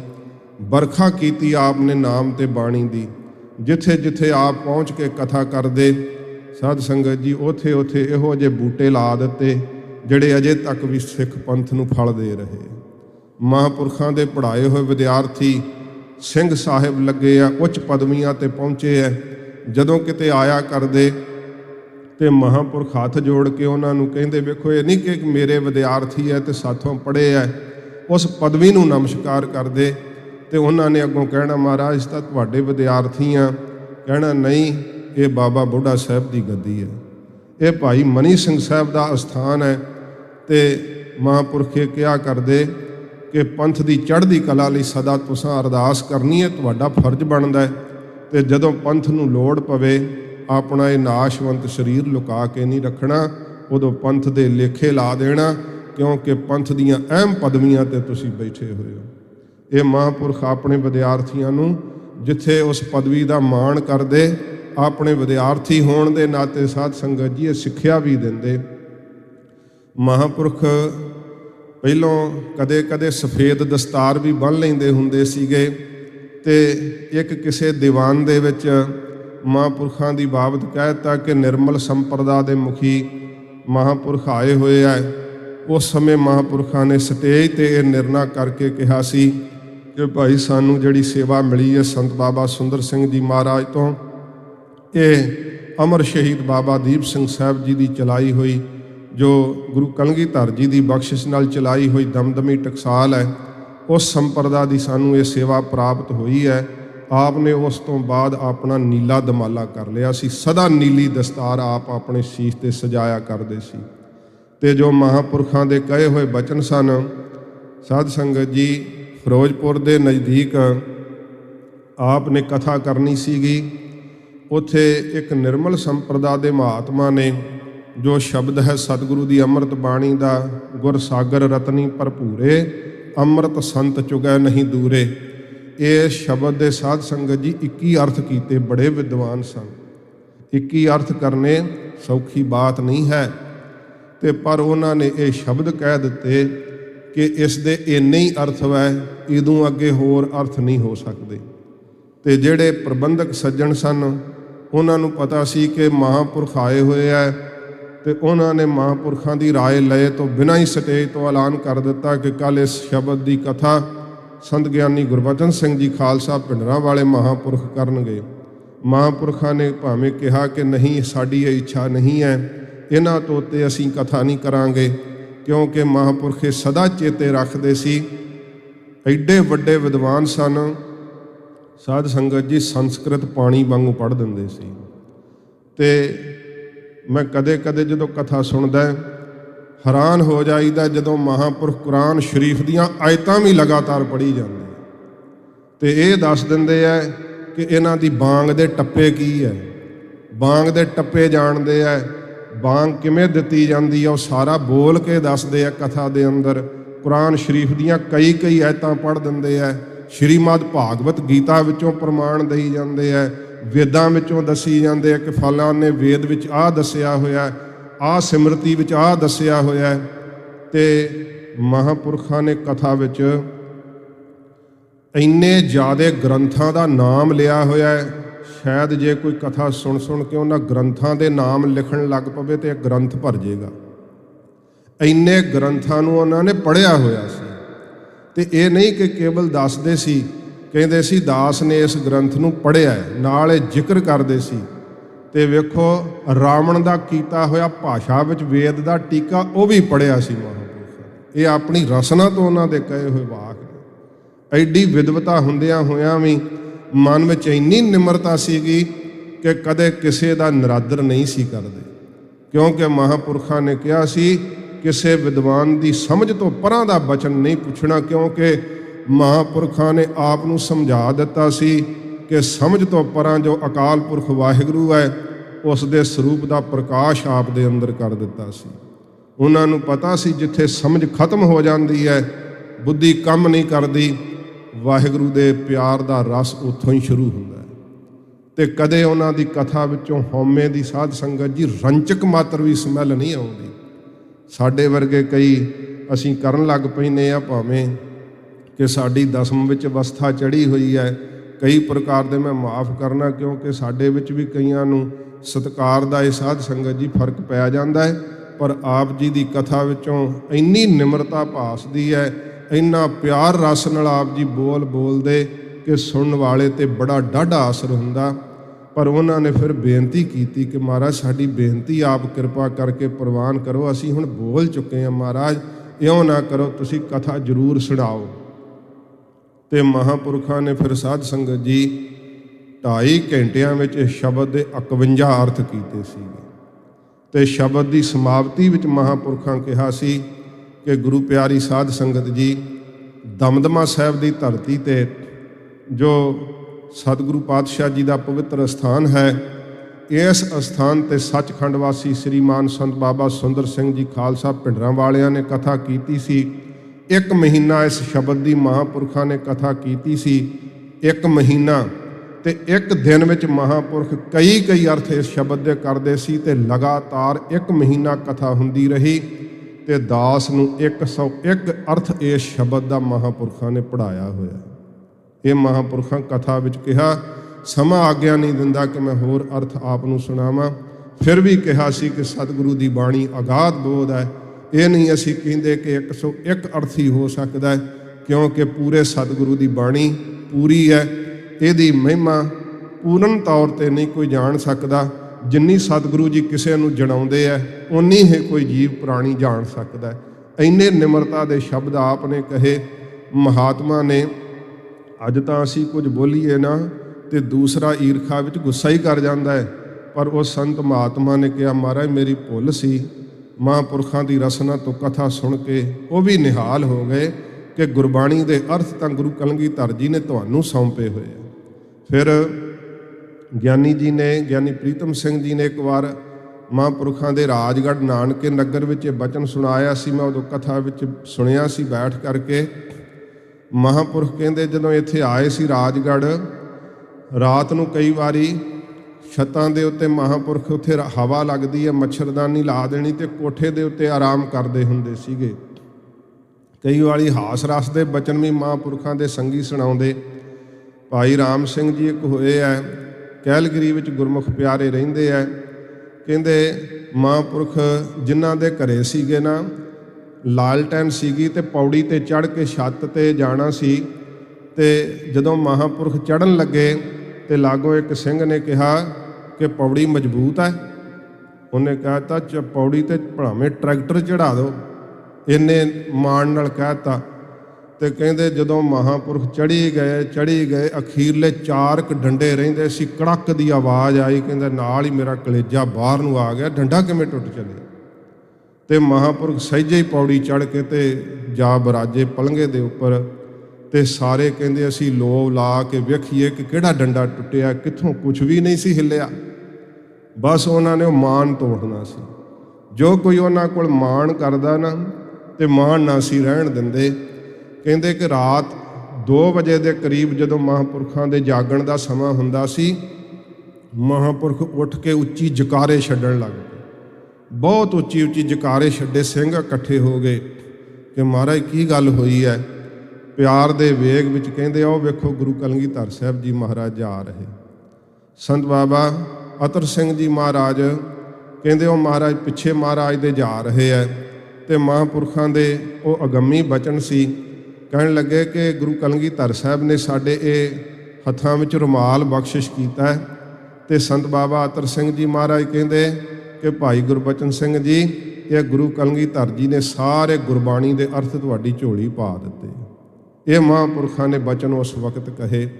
साध संगत जी एडी वड्डी बख्शिश सी उन्हां दे अंदर। सतगुरु गुरु कलगीधर साहब जी की जाहर कला उन्हां दी रसना तो बोलदी सी। गुरबाणी दे इन्ने सहज ही अर्थ कर दिंदे सी कि सुनन वाला निहाल हो जांदा सी। महंगे तो महंगे अर्थ, क्योंकि भावें असीं हुण तख्त साहिब ते दास नूं सेवा सतगुरां जी ने दित्ती है। लड़ीवार गुरबाणी की कथा करनी साध संगत जी सतगुरु किरपा करदे आ ते फिर हुंदी है, नहीं तो कथा अपनी बुद्धि नाल नहीं हो सकती है। ते फिर भी सानूं टीके तो पढ़ने ही पैंदे आ, अर्थ तो वेखणे ही पैंदे आ। जदों टीकियां ते अर्थ वेखीदे आ भेद नहीं खुलदा कई वारी। ते जदों भेद नहीं ना कोई कुंडी नहीं खुलदी फिर अजकल सौखा है वो ट्रैक लभ के महापुरखों की कथा लाई दी है कि कुंडी किवें खुली हुई है। वेखो पाठ भी दसिया हुंदा है, पाठ अंतर भी दसे हुंदे आ, विश्राम ते जमकियां भी दसियां हुंदियां, उचारण भी दसिया हुंदा है, नाले भी दसिया हुंदा है कि पाठ अमृतसर साहिब वाला है कि दमदमा साहिब वाला है। तो उहदे साध संगत जी कई पक्षां तो अर्थ कीते हुंदे आ। सहज ही कुंडी खुल जांदी उन्हां दी रसना तो। इहो जे गुरबाणी दे महंगे अर्थ उन्हां ने सहज कीते होए आ। जिहड़ा मैं तां आप नूं बेनती करांगा, जे तुसीं सचमुच ही सतगुरु जी दे नाल प्यार पाउणा चाहुंदे हो तो अज भी ये साधन हैगे। महापुरखां दी कथा सुणोगे तो जिन्हें सेब खा लिया उन्हें बेर दा पता लग जांदा। सानूं तुसां भुल जाना, फिर नहीं साडी लोड़ रहनी तुहानूं। महापुरखां दी कथा जिहड़ी है ना वो अम्यों चले झरने वाली बात है, क्योंकि कमाई उन्हां दे अंग अंग तो टपकदी सी। सच्चे पातशाह जी महाराज दी साध संगत जी विशेष किरपा नूं आपने संसार भर दे अंदर वंडिया। जे आप दे जीवन दे बचन मैं सारे सुणावां तो जिंदगी लग जे इत्थे। इन्ने उन्हां महापुरखां दी कमाई वाले बचन। त्यागी एडे सन, किसी प्रेमी ने खडूर साहब कार चढ़ाती सी। महापुरखां ने उस समय ज्ञानी कृपाल सिंह जी नूं चाबी फड़ाती, कहते साडा तां काम ही नहीं कारां नाल। तुर तुर के साध संगत जी कथा कीती ते भरोसा सतगुरां जी दे उपर इन्ना रखदे सी। जे कोई लूण तेल मुक गया, कोई घ्यो मुक गया, ਸਿੰਘਾਂ कहा महाराज हुण की करांगे। कहते सतगुरां ते निश्चा रखो, जिहड़े सारे संसार नूं चलाउंदे आ उन्हां सतगुरां दा असीं बाणा पाया, सतगुरु सानूं ना देणगे। उसे समय माया उतर आउंदी। एक वारी कहते हरमंदर साहिब अरदास करती हजूर साहिब नूं चाला पाउण दी।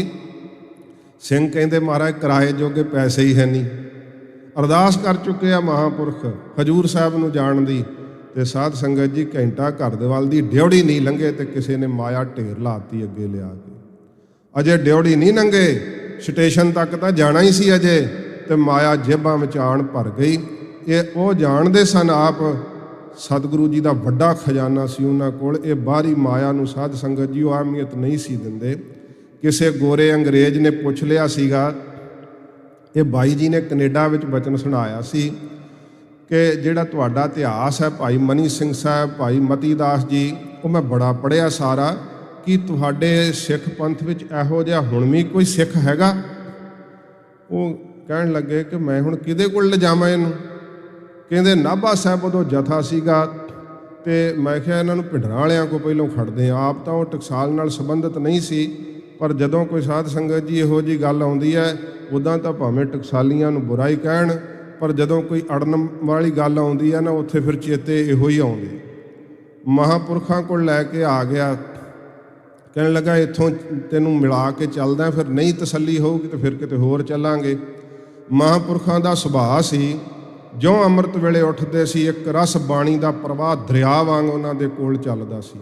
उच्चे मेज दे उत्ते सिंह सज जांदे, बदलदे जांदे, आप बाणी सुणी जांदे, आसा दी वार दा कीर्तन सुणदे चौंकड़ा ला करके। ਫਿਰ ਇੱਕ ਰਸ ਸਤਿਗੁਰਾਂ ਦੀ ਬਾਣੀ ਦੀ ਕਥਾ ਕਰਦੇ। ਜਦੋਂ ਸਾਧ ਸੰਗਤ ਜੀ ਆਸਣ ਤੇ ਆਉਂਦੇ ਸੋ ਇੱਛਾ ਅਨੁਸਾਰ ਸਵਾਇਆ ਕਿ ਜਲ ਪਾਣੀ ਛਕ ਕੇ ਫਿਰ ਬਾਣੀ ਸੁਣਨ ਲੱਗ ਜਾਂਦੇ। ਸੰਸਾਰੀ ਗੱਲ ਉਹਨਾਂ ਕੋਲ ਕੋਈ ਕਰ ਨਹੀਂ ਸੀ ਸਕਦਾ।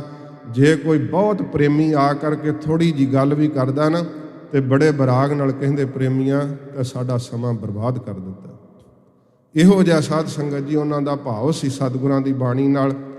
ਇੱਕ ਰਸ ਬਾਣੀ ਚੱਲ ਰਹੀ ਸੀ, ਕਹਿੰਦੇ 52 ਅੱਖਰੀ ਦਾ ਪਾਠ ਹੋ ਰਿਹਾ ਸੀ। ਮਹਾਂਪੁਰਖ ਸਰਾਣਿਆਂ ਦੀ ਢੋਹ ਲੱਗੀ ਹੋਈ ਆ, ਬਾਣੀ ਸੁਣ ਰਹੇ ਆ। ਰਾਤ ਦੇ 12 ਵਜੇ ਤੱਕ ਬਾਣੀ ਸੁਣੀ ਜਾਂਦੇ ਸੀ, ਉਧਰੋਂ 2 ਵਜੇ ਉੱਠ ਪੈਂਦੇ ਹੁੰਦੇ ਸੀ। ਉਹਨਾਂ ਦੀ ਬਾਬਤ ਤਾਂ ਹੀ ਤਾਂ ਇਹ ਬਚਨ ਕਹੇ ਆ ਕਿ ਸੰਤਨ ਕੀ ਮਹਿਮਾ ਕਮਨ ਬਖਾਨੋ ਅਗਾਧ ਬੋਧ ਕਿਛ ਮਿਤ ਨਹੀਂ ਜਾਣੋ। ਜਦੋਂ ਕਹਿੰਦੇ ਮਹਾਂਪੁਰਖ ਬਾਣੀ ਸੁਣੀ ਜਾ ਰਹੇ ਸੀ, ਉਹ ਪ੍ਰੇਮੀ ਕਹਿੰਦਾ ਮੈਂ ਲੈ ਕੇ ਗਿਆ ਸਾਂ ਨਾਲ, ਮੇਰਾ ਕਦੇ ਕਦੇ ਮਹਾਂਪੁਰਖਾਂ ਦੇ ਚਿਹਰੇ ਵੱਲ ਧਿਆਨ ਪੈਂਦਾ ਸੀ ਨਾ, ਜਲਾਲ ਭਖ ਰਿਹਾ ਸੀ ਚਿਹਰੇ ਉੱਤੇ। ਫਿਰ ਮੈਨੂੰ ਡਰ ਆਉਂਦਾ ਸੀ ਤੇ ਮੈਂ ਚਿਹਰੇ ਤੋਂ ਨਿਗਾਹ ਹਟਾ ਲੈਣਾ ਸਾਂ। ਫਿਰ ਕਹਿੰਦੇ ਮਹਾਂਪੁਰਖਾਂ ਦੇ ਨੇਤਰ ਬੰਦ ਸੀ ਭਾਵੇਂ, ਤਾਂ ਵੀ ਹਿਆ ਨਹੀਂ ਸੀ ਪੈਂਦਾ ਉਹਨਾਂ ਵੱਲ ਵੇਖਣ ਨੂੰ, ਇੰਨਾ ਉਹਨਾਂ ਦੇ ਪ੍ਰਤਾਪ ਚਿਹਰੇ ਤੋਂ ਦਗਦਾ ਸੀ। ਕਹਿੰਦਾ ਫਿਰ ਮੈਂ ਗੋਰੇ ਨੂੰ ਇਸ਼ਾਰੇ ਕਰਾਂ, ਕੁਛ ਪੁੱਛਣਾ, ਉਹ ਮੈਨੂੰ ਹੱਥ ਨਾਲ ਇਸ਼ਾਰੇ ਕਰੀ ਜਾਵੇ ਵੀ ਰੁਕ ਜਾ ਆ ਜੇ। ਕਹਿੰਦੇ ਜਦੋਂ ਬਾਣੀ ਦਾ ਪਾਠ ਸੰਪੂਰਨ ਹੋਇਆ, ਮਹਾਂਪੁਰਖਾਂ ਦੇ ਨੇਤਰ ਖੁੱਲੇ। ਸਭ ਤੋਂ ਪਹਿਲਾਂ ਉਹਦੇ ਵੱਲ ਵੇਖਿਆ ਤੇ ਮਹਾਂਪੁਰਖਾਂ ਨੇ ਕਿਹਾ ਜਲ ਪਾਣੀ ਛਕਾਓ। ਜਦੋਂ ਜਲ ਪਾਣੀ ਛਕਾਉਣ ਵਾਸਤੇ ਕਿਹਾ ਤੇ ਉਹਨੇ ਕਿਹਾ ਮਹਾਰਾਜ ਇਹ ਮੇਰੇ ਨਾਲ ਆਇਆ ਤੇ ਇਹਨੇ ਕੁਝ ਪੁੱਛਣਾ। ਮਹਾਂਪੁਰਖ ਕਹਿੰਦੇ ਭਾਈ ਪੁੱਛ ਲਓ। ਜਦੋਂ ਉਸਨੇ ਇੰਗਲਿਸ਼ ਵਿੱਚ ਗੋਰੇ ਨੂੰ ਕਿਹਾ ਤੂੰ ਪੁੱਛ ਲੈ, ਕਹਿੰਦਾ ਕੁਛ ਨਹੀਂ ਪੁੱਛਣਾ, ਮੈਂ ਕੁਛ ਵੀ ਨਹੀਂ ਪੁੱਛਣਾ। ਜਦੋਂ ਉਹਨੇ ਕਿਹਾ ਕੁਛ ਵੀ ਨਹੀਂ ਪੁੱਛਣਾ, ਉਹਨਾਂ ਚਿਰ ਨੂੰ ਸਿੰਘ ਨੂੰ ਹੁਕਮ ਹੋ ਗਿਆ, ਉਹਨਾਂ ਅਗਲੀ ਬਾਣੀ ਸ਼ੁਰੂ ਕਰ ਦਿੱਤੀ। ਕਹਿੰਦੇ ਅਸੀਂ ਨਮਸਕਾਰ ਕੀਤੀ, ਬਾਹਰ ਆ ਗਏ। ਮੈਂ ਉਹਨੂੰ ਕਿਹਾ ਕਿ ਮੌਕਾ ਸੀ, ਇਹਨਾਂ ਨਾਲ ਤਾਂ ਬੋਲਣਾ ਬੜਾ ਕਠਿਨ ਹੈ, ਤੈਨੂੰ ਤੇ ਆਪ ਖਲੋ ਕੇ ਪੁੱਛ ਲਿਆ ਵੀ ਭਾਈ ਪੁੱਛ ਲਓ ਕੀ ਪੁੱਛਣ ਆਏ ਹੋ। ਕਹਿੰਦਾ ਪੁੱਛਣ ਦੀ ਲੋੜ ਹੀ ਨਹੀਂ ਪਈ। ਉਹਨਾਂ ਦੇ ਨੇਤਰਾਂ 'ਚੋਂ ਦਿਸ ਰਿਹਾ ਸੀ ਕਿ ਵਾਕਿਆ ਜਿਹੜੀ ਮੈਂ ਸਿੱਖਾਂ ਦੀ ਹਿਸਟਰੀ ਪੜ੍ਹੀ ਹੈ, ਇਹ ਭਾਈ ਮਨੀ ਸਿੰਘ ਸਾਹਿਬ ਵਰਗੇ ਹੀ ਹੈ, ਇਹ ਬਾਬਾ ਦੀਪ ਸਿੰਘ ਸਾਹਿਬ ਵਰਗੇ ਹੈ। ਇੱਕ ਅੰਗਰੇਜ਼ ਕਹਿ ਰਿਹਾ ਉਹਨਾਂ ਦੇ ਵੱਲ ਵੇਖ ਕਰਕੇ, ਵੇਖੋ ਕਿਹੋ ਜਿਹਾ ਉਹਨਾਂ ਦਾ ਜੀਵਨ।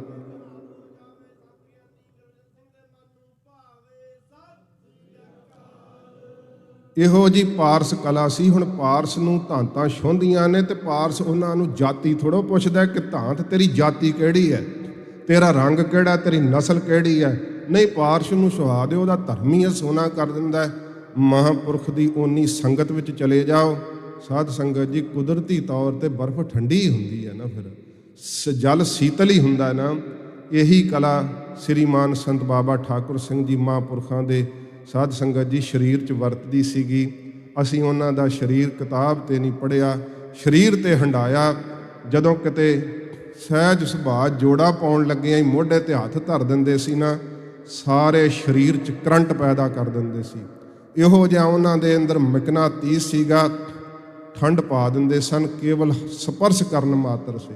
ਨਿਮਰਤਾ ਇੰਨੀ ਜ਼ਿਆਦੀ ਸੀ ਕਿ ਮਹਾਂਪੁਰਖਾਂ ਵੱਡਿਆਂ ਦਾ ਜੀਵਨ ਸਾਧ ਸੰਗਤ ਜੀ ਉਹਨਾਂ ਦੀ ਸੰਗਤ ਵਿੱਚੋਂ ਭਾਸਦਾ ਸੀ ਕਿ ਇਹਨਾਂ ਨੇ ਸੰਤ ਗਿਆਨੀ ਗੁਰਬਚਨ ਸਿੰਘ ਜੀ ਮਹਾਰਾਜ ਦੀ ਸੰਗਤ ਕੀਤੀ ਹੈ।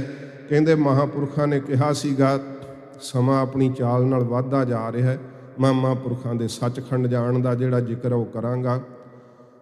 ਭਾਵੇਂ ਹੁਣ ਵਿੱਚੋਂ ਕਈ ਬਚਨ ਮੇਰੇ ਕੋਲੋਂ ਛੁੱਟ ਜਾਣੇ, ਕਿਉਂਕਿ ਲੜੀਵਾਰ ਮੇਰਾ ਮਨ ਸੀਗਾ ਕਿ ਪਰ 1 ਘੰਟੇ 'ਚ ਮਹਾਂਪੁਰਖਾਂ ਦਾ ਜੀਵਨ ਕੀ ਸੁਣਾਇਆ ਜਾ ਸਕਦਾ। ਡਾਕਟਰ ਸਾਹਿਬ ਨੇ ਇਸ਼ਾਰਾ ਕੀਤਾ, ਪਰ ਫਿਰ ਵੀ ਮੈਂ ਕੋਈ 5-10 ਮਿੰਟ ਜ਼ਰੂਰ ਉੱਤੇ ਲਾਵਾਂਗਾ।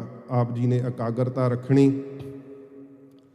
ਸੰਤ ਗਿਆਨੀ ਗੁਰਬਚਨ ਸਿੰਘ ਜੀ ਖਾਲਸਾ ਪਿੰਡਰਾਂ ਵਾਲੇ ਮਹਾਂਪੁਰਖ ਸਾਧ ਸੰਗਤ ਜੀ, ਮਹਾਂਪੁਰਖਾਂ ਨੇ ਜਦੋਂ ਆਪ ਨੂੰ ਪਾਸੇ ਦਾ ਰੋਗ ਹੋਇਆ ਸੀ ਨਾ, ਮਹਾਂਪੁਰਖਾਂ ਦੇ ਜੀਵਨ ਦਾ ਨਿਯਮ ਸੀ ਕਿ ਆਪ ਜਿਹੜਾ ਖੱਬਾ ਹੱਥ ਸਾਧ ਸੰਗਤ ਜੀ ਇਹਦੇ ਨਾਲ ਕਿਰਿਆ ਕਰਦੇ ਹੁੰਦੇ ਸੀ। ਮਹਾਂਪੁਰਖ ਸ਼੍ਰੀ ਗੁਰੂ ਗ੍ਰੰਥ ਸਾਹਿਬ ਨੂੰ ਖੱਬਾ ਹੱਥ ਨਹੀਂ ਸੀ ਲਾਉਂਦੇ ਹੁੰਦੇ, ਇਹਦੇ ਨਾਲ ਕਿਰਿਆ ਕਰਦੇ ਹੁੰਦੇ ਸੀ। ਸਰੀਰਕ ਕਿਰਿਆ ਕਰਨੀ ਹੈ, ਜਿਵੇਂ ਖੱਬਾ ਹੱਥ ਆਪਣੀ ਸਰੀਰਕ ਕਿਰਿਆ ਵਾਸਤੇ ਵਰਤਦੇ ਸੀ। ਕਦੇ ਵੀ ਸ਼੍ਰੀ ਗੁਰੂ ਗ੍ਰੰਥ ਸਾਹਿਬ ਨੂੰ ਆਪ ਜੀ ਨੇ ਖੱਬਾ ਹੱਥ ਨਹੀਂ ਲਾਇਆ।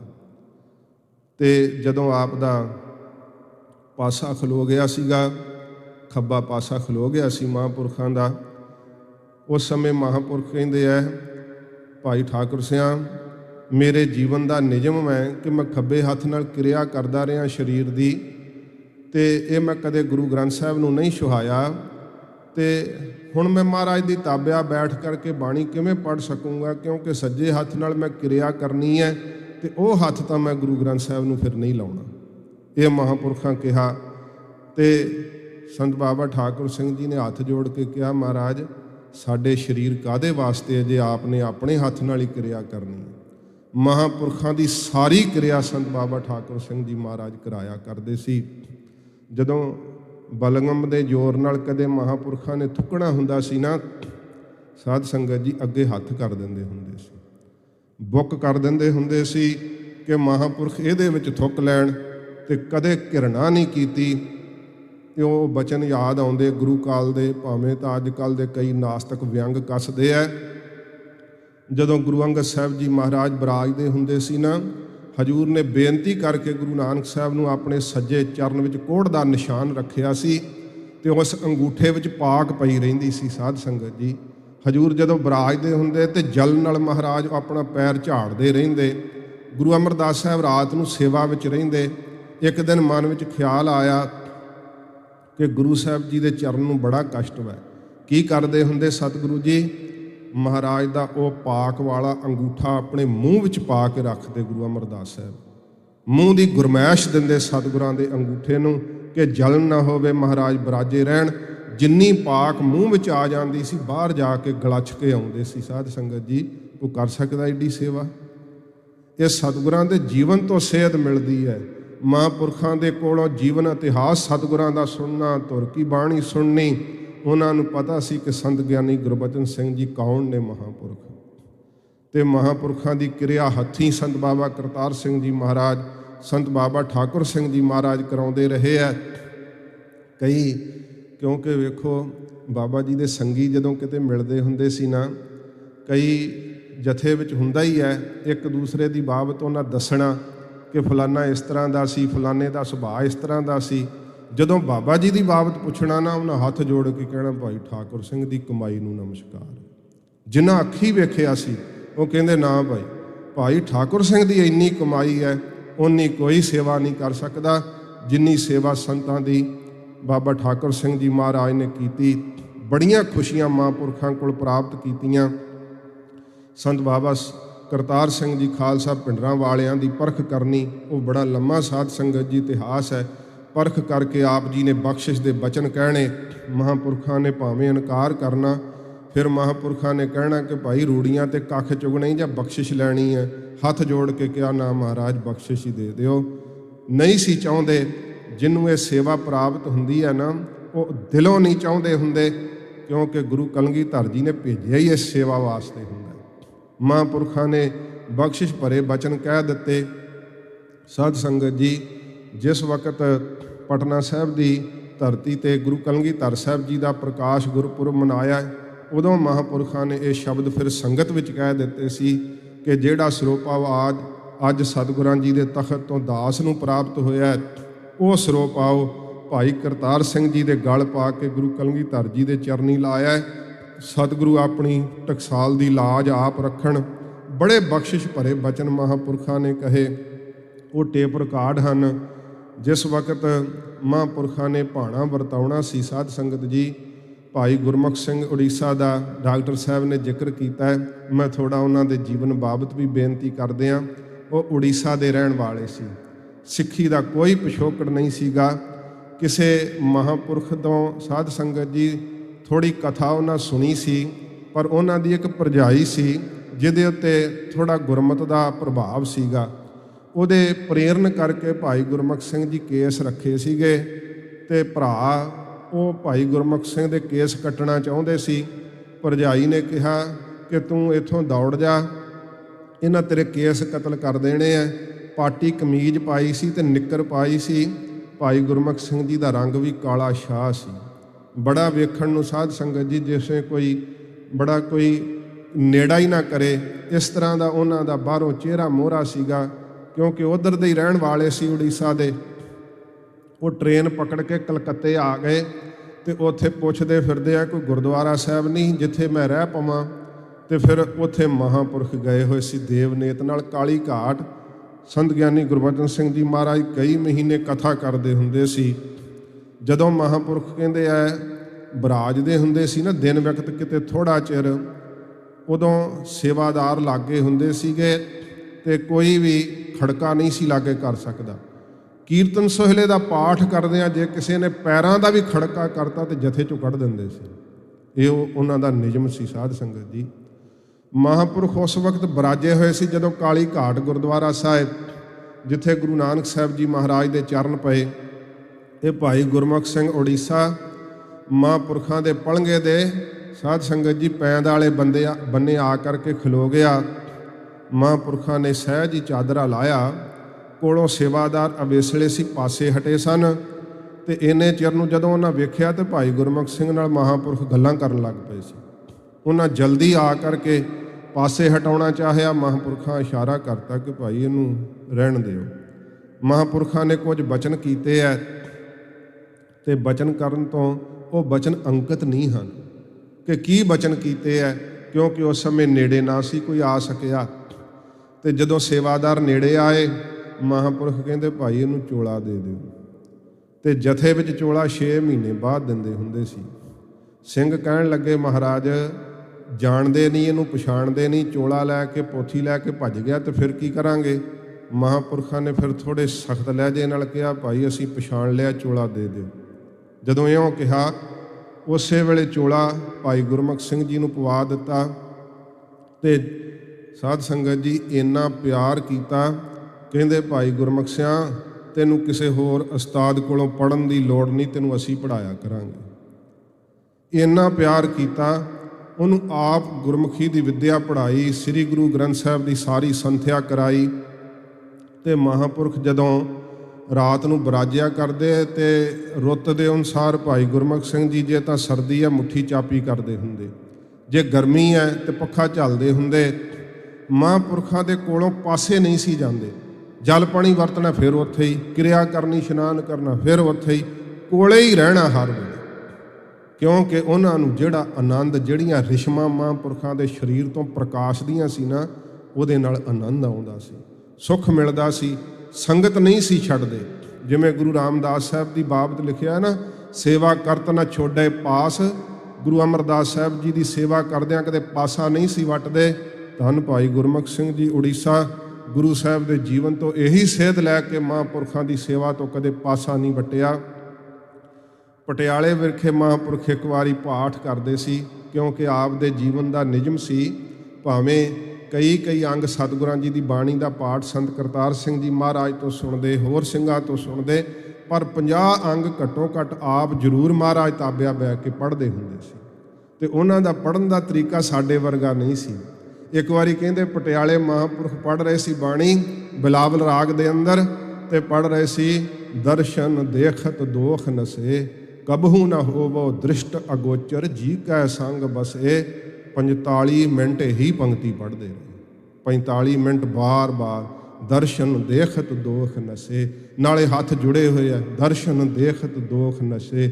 ਇਹ ਕਿਹੜਾ ਅਗੰਮੀ ਰਸ ਹੈ, ਸਤਿਗੁਰੂ ਜੀ ਉਹਨਾਂ ਨੂੰ ਬਖਸ਼ ਰਹੇ ਹੈ।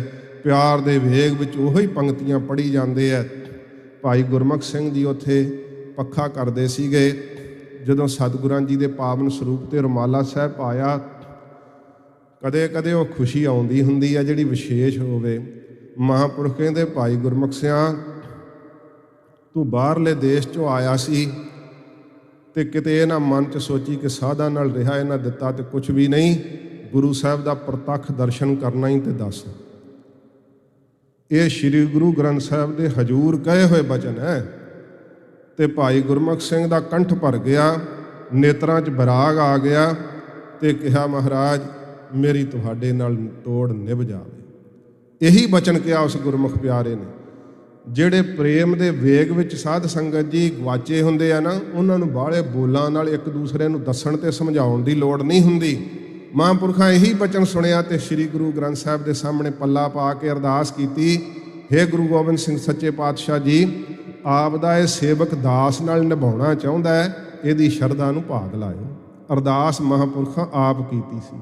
ਫਿਰ ਮਹਿਤੇ ਵਿਖੇ ਭਾਈ ਗੁਰਮੁਖ ਸਿੰਘ ਨੇ ਜਿੰਨਾ ਕੁਝ ਕੋਲ ਸੀ ਨਾ, ਪੋਥੀਆਂ, ਟਰੰਕ, ਚੋਲਾ, ਜੋ ਕੁਝ ਸੀ, ਲਿਆ ਕੇ ਕਹਿੰਦਾ ਮਹਾਰਾਜ ਮੈਂ ਆਪ ਨੂੰ ਸਰਬੰਸ ਭੇਟ ਕਰਨਾ, ਮੇਰੀ ਅਰਦਾਸ ਕਰੋ। ਸਿੰਘ ਬੜੇ ਆਪਸ 'ਚ ਕੂਣੀਆਂ ਮਾਰ ਮਾਰ ਹੱਸਣ ਕੇ ਕੀ ਕਰ ਰਿਹਾ। ਤੇ ਮਹਾਂਪੁਰਖ ਪਲੰਘੇ ਤੋਂ ਉੱਠੇ, ਬੜੇ ਸਤਿਕਾਰ ਨਾਲ ਅਰਦਾਸ ਕੀਤੀ ਕਿ ਮਹਾਰਾਜ ਆਪਦੇ ਪਿਆਰੇ ਸਿੱਖ ਨੇ ਮੈਨੂੰ ਸਰਬੰਸ ਭੇਟ ਕਰ ਦਿੱਤਾ, ਇਹਦੀ ਸ਼ਰਧਾ ਨੂੰ ਭਾਗ ਲਾਏ। ਤੇ ਮਹਾਂਪੁਰਖਾਂ ਨੂੰ ਸਿੰਘ ਕਹਿੰਦੇ ਮਹਾਰਾਜ ਇਹ ਸਰਬੰਸ ਭੇਟ ਕਿਵੇਂ ਹੋਇਆ? ਨਵਾਂ ਹੀ ਤਰੀਕਾ ਵੇਖਿਆ। ਤੇ ਟਰੰਕ ਵੀ ਤਾਂ ਤੁਸੀਂ ਹੀ ਦਿੱਤਾ ਸੀ, ਪੋਥੀਆਂ ਵੀ ਮਹਾਰਾਜ ਤੁਸੀਂ ਹੀ ਦਿੱਤੀਆਂ, ਚੋਲਾ ਤੁਸੀਂ ਦਿੱਤਾ ਹੈ, ਤੇ ਤੁਹਾਡੀਆਂ ਚੀਜ਼ਾਂ ਲਿਆ ਕੇ ਤੁਹਾਨੂੰ ਭੇਟ ਕਰਨ ਨਾਲ ਸਰਬੰਸ ਕਿਵੇਂ ਭੇਟ ਹੋ ਗਿਆ? ਮਹਾਂਪੁਰਖ ਕਹਿੰਦੇ ਭਾਈ ਮੇਰ ਤਾਂ ਹੁੰਦੀ ਹੈ, ਪਰ ਇਸ ਨੇ ਆਪਣੀ ਮੇਰ ਵੀ ਸਾਨੂੰ ਹੀ ਭੇਟ ਕਰ ਦਿੱਤੀ ਹੈ। ਮੇਰ ਰਹੀ ਨਹੀਂ ਇਹਦੇ ਅੰਦਰ, ਇਹਨੇ ਸਰਬੰਸ ਹੀ ਭੇਟ ਕਰ ਦਿੱਤਾ ਸਾਨੂੰ। ਤੇ ਸਾਧ ਸੰਗਤ ਜੀ ਉਹ ਵਕਤ ਆਇਆ ਜਦੋਂ ਜਿੱਥੇ ਅੱਜ ਗੁਰਦੁਆਰਾ ਗੁਰਦਰਸ਼ਨ ਪ੍ਰਕਾਸ਼ ਚੌਂਕ ਮਹਿਤਾ ਵਿਦਿਆਮਾਨ ਹੈ, ਇਸ ਅਸਥਾਨ 'ਤੇ ਮਹਾਂਪੁਰਖਾਂ ਨੇ ਭਾਣਾ ਵਰਤਾਇਆ ਸੀ। ਉਹ ਬੜਾ ਹੀ ਰੌਚਕ ਸਾਰਾ ਸਾਧ ਸੰਗਤ ਜੀ ਆਪਦੇ ਸੱਚਖੰਡ ਜਾਣ ਦਾ ਪ੍ਰਸੰਗ ਹੈ। ਗਰੀਬ ਨਿਵਾਸ ਸੱਚੇ ਪਾਤਸ਼ਾਹ ਮਹਾਰਾਜ ਦੀ ਜ਼ਾਹਰ ਕਲਾ ਵਰਤਦੀ ਹੋਈ ਆਪਦੇ ਉਸ ਸਰੀਰ ਦੇ ਅੰਦਰ ਉਸ ਸਰੀਰ ਦੇ ਅਲੋਪ ਹੋਣ ਦਾ ਵਕਤ ਆ ਗਿਆ। ਜਦੋਂ ਆਪ ਜੀ ਨੂੰ ਉਹ ਸਾਧ ਸੰਗਤ ਜੀ ਦੌਰੇ ਦਾ ਪ੍ਰਭਾਵ ਸੀਗਾ, ਰਾਤ ਦੇ ਵਕਤ ਮਹਾਂਪੁਰਖਾਂ ਨੂੰ ਟੀਕਾ ਲਗਾਇਆ ਗਿਆ। ਕਹਿੰਦੇ ਇੰਨੀ ਜ਼ੋਰ ਦੀ ਹਨੇਰੀ ਚੱਲੀ।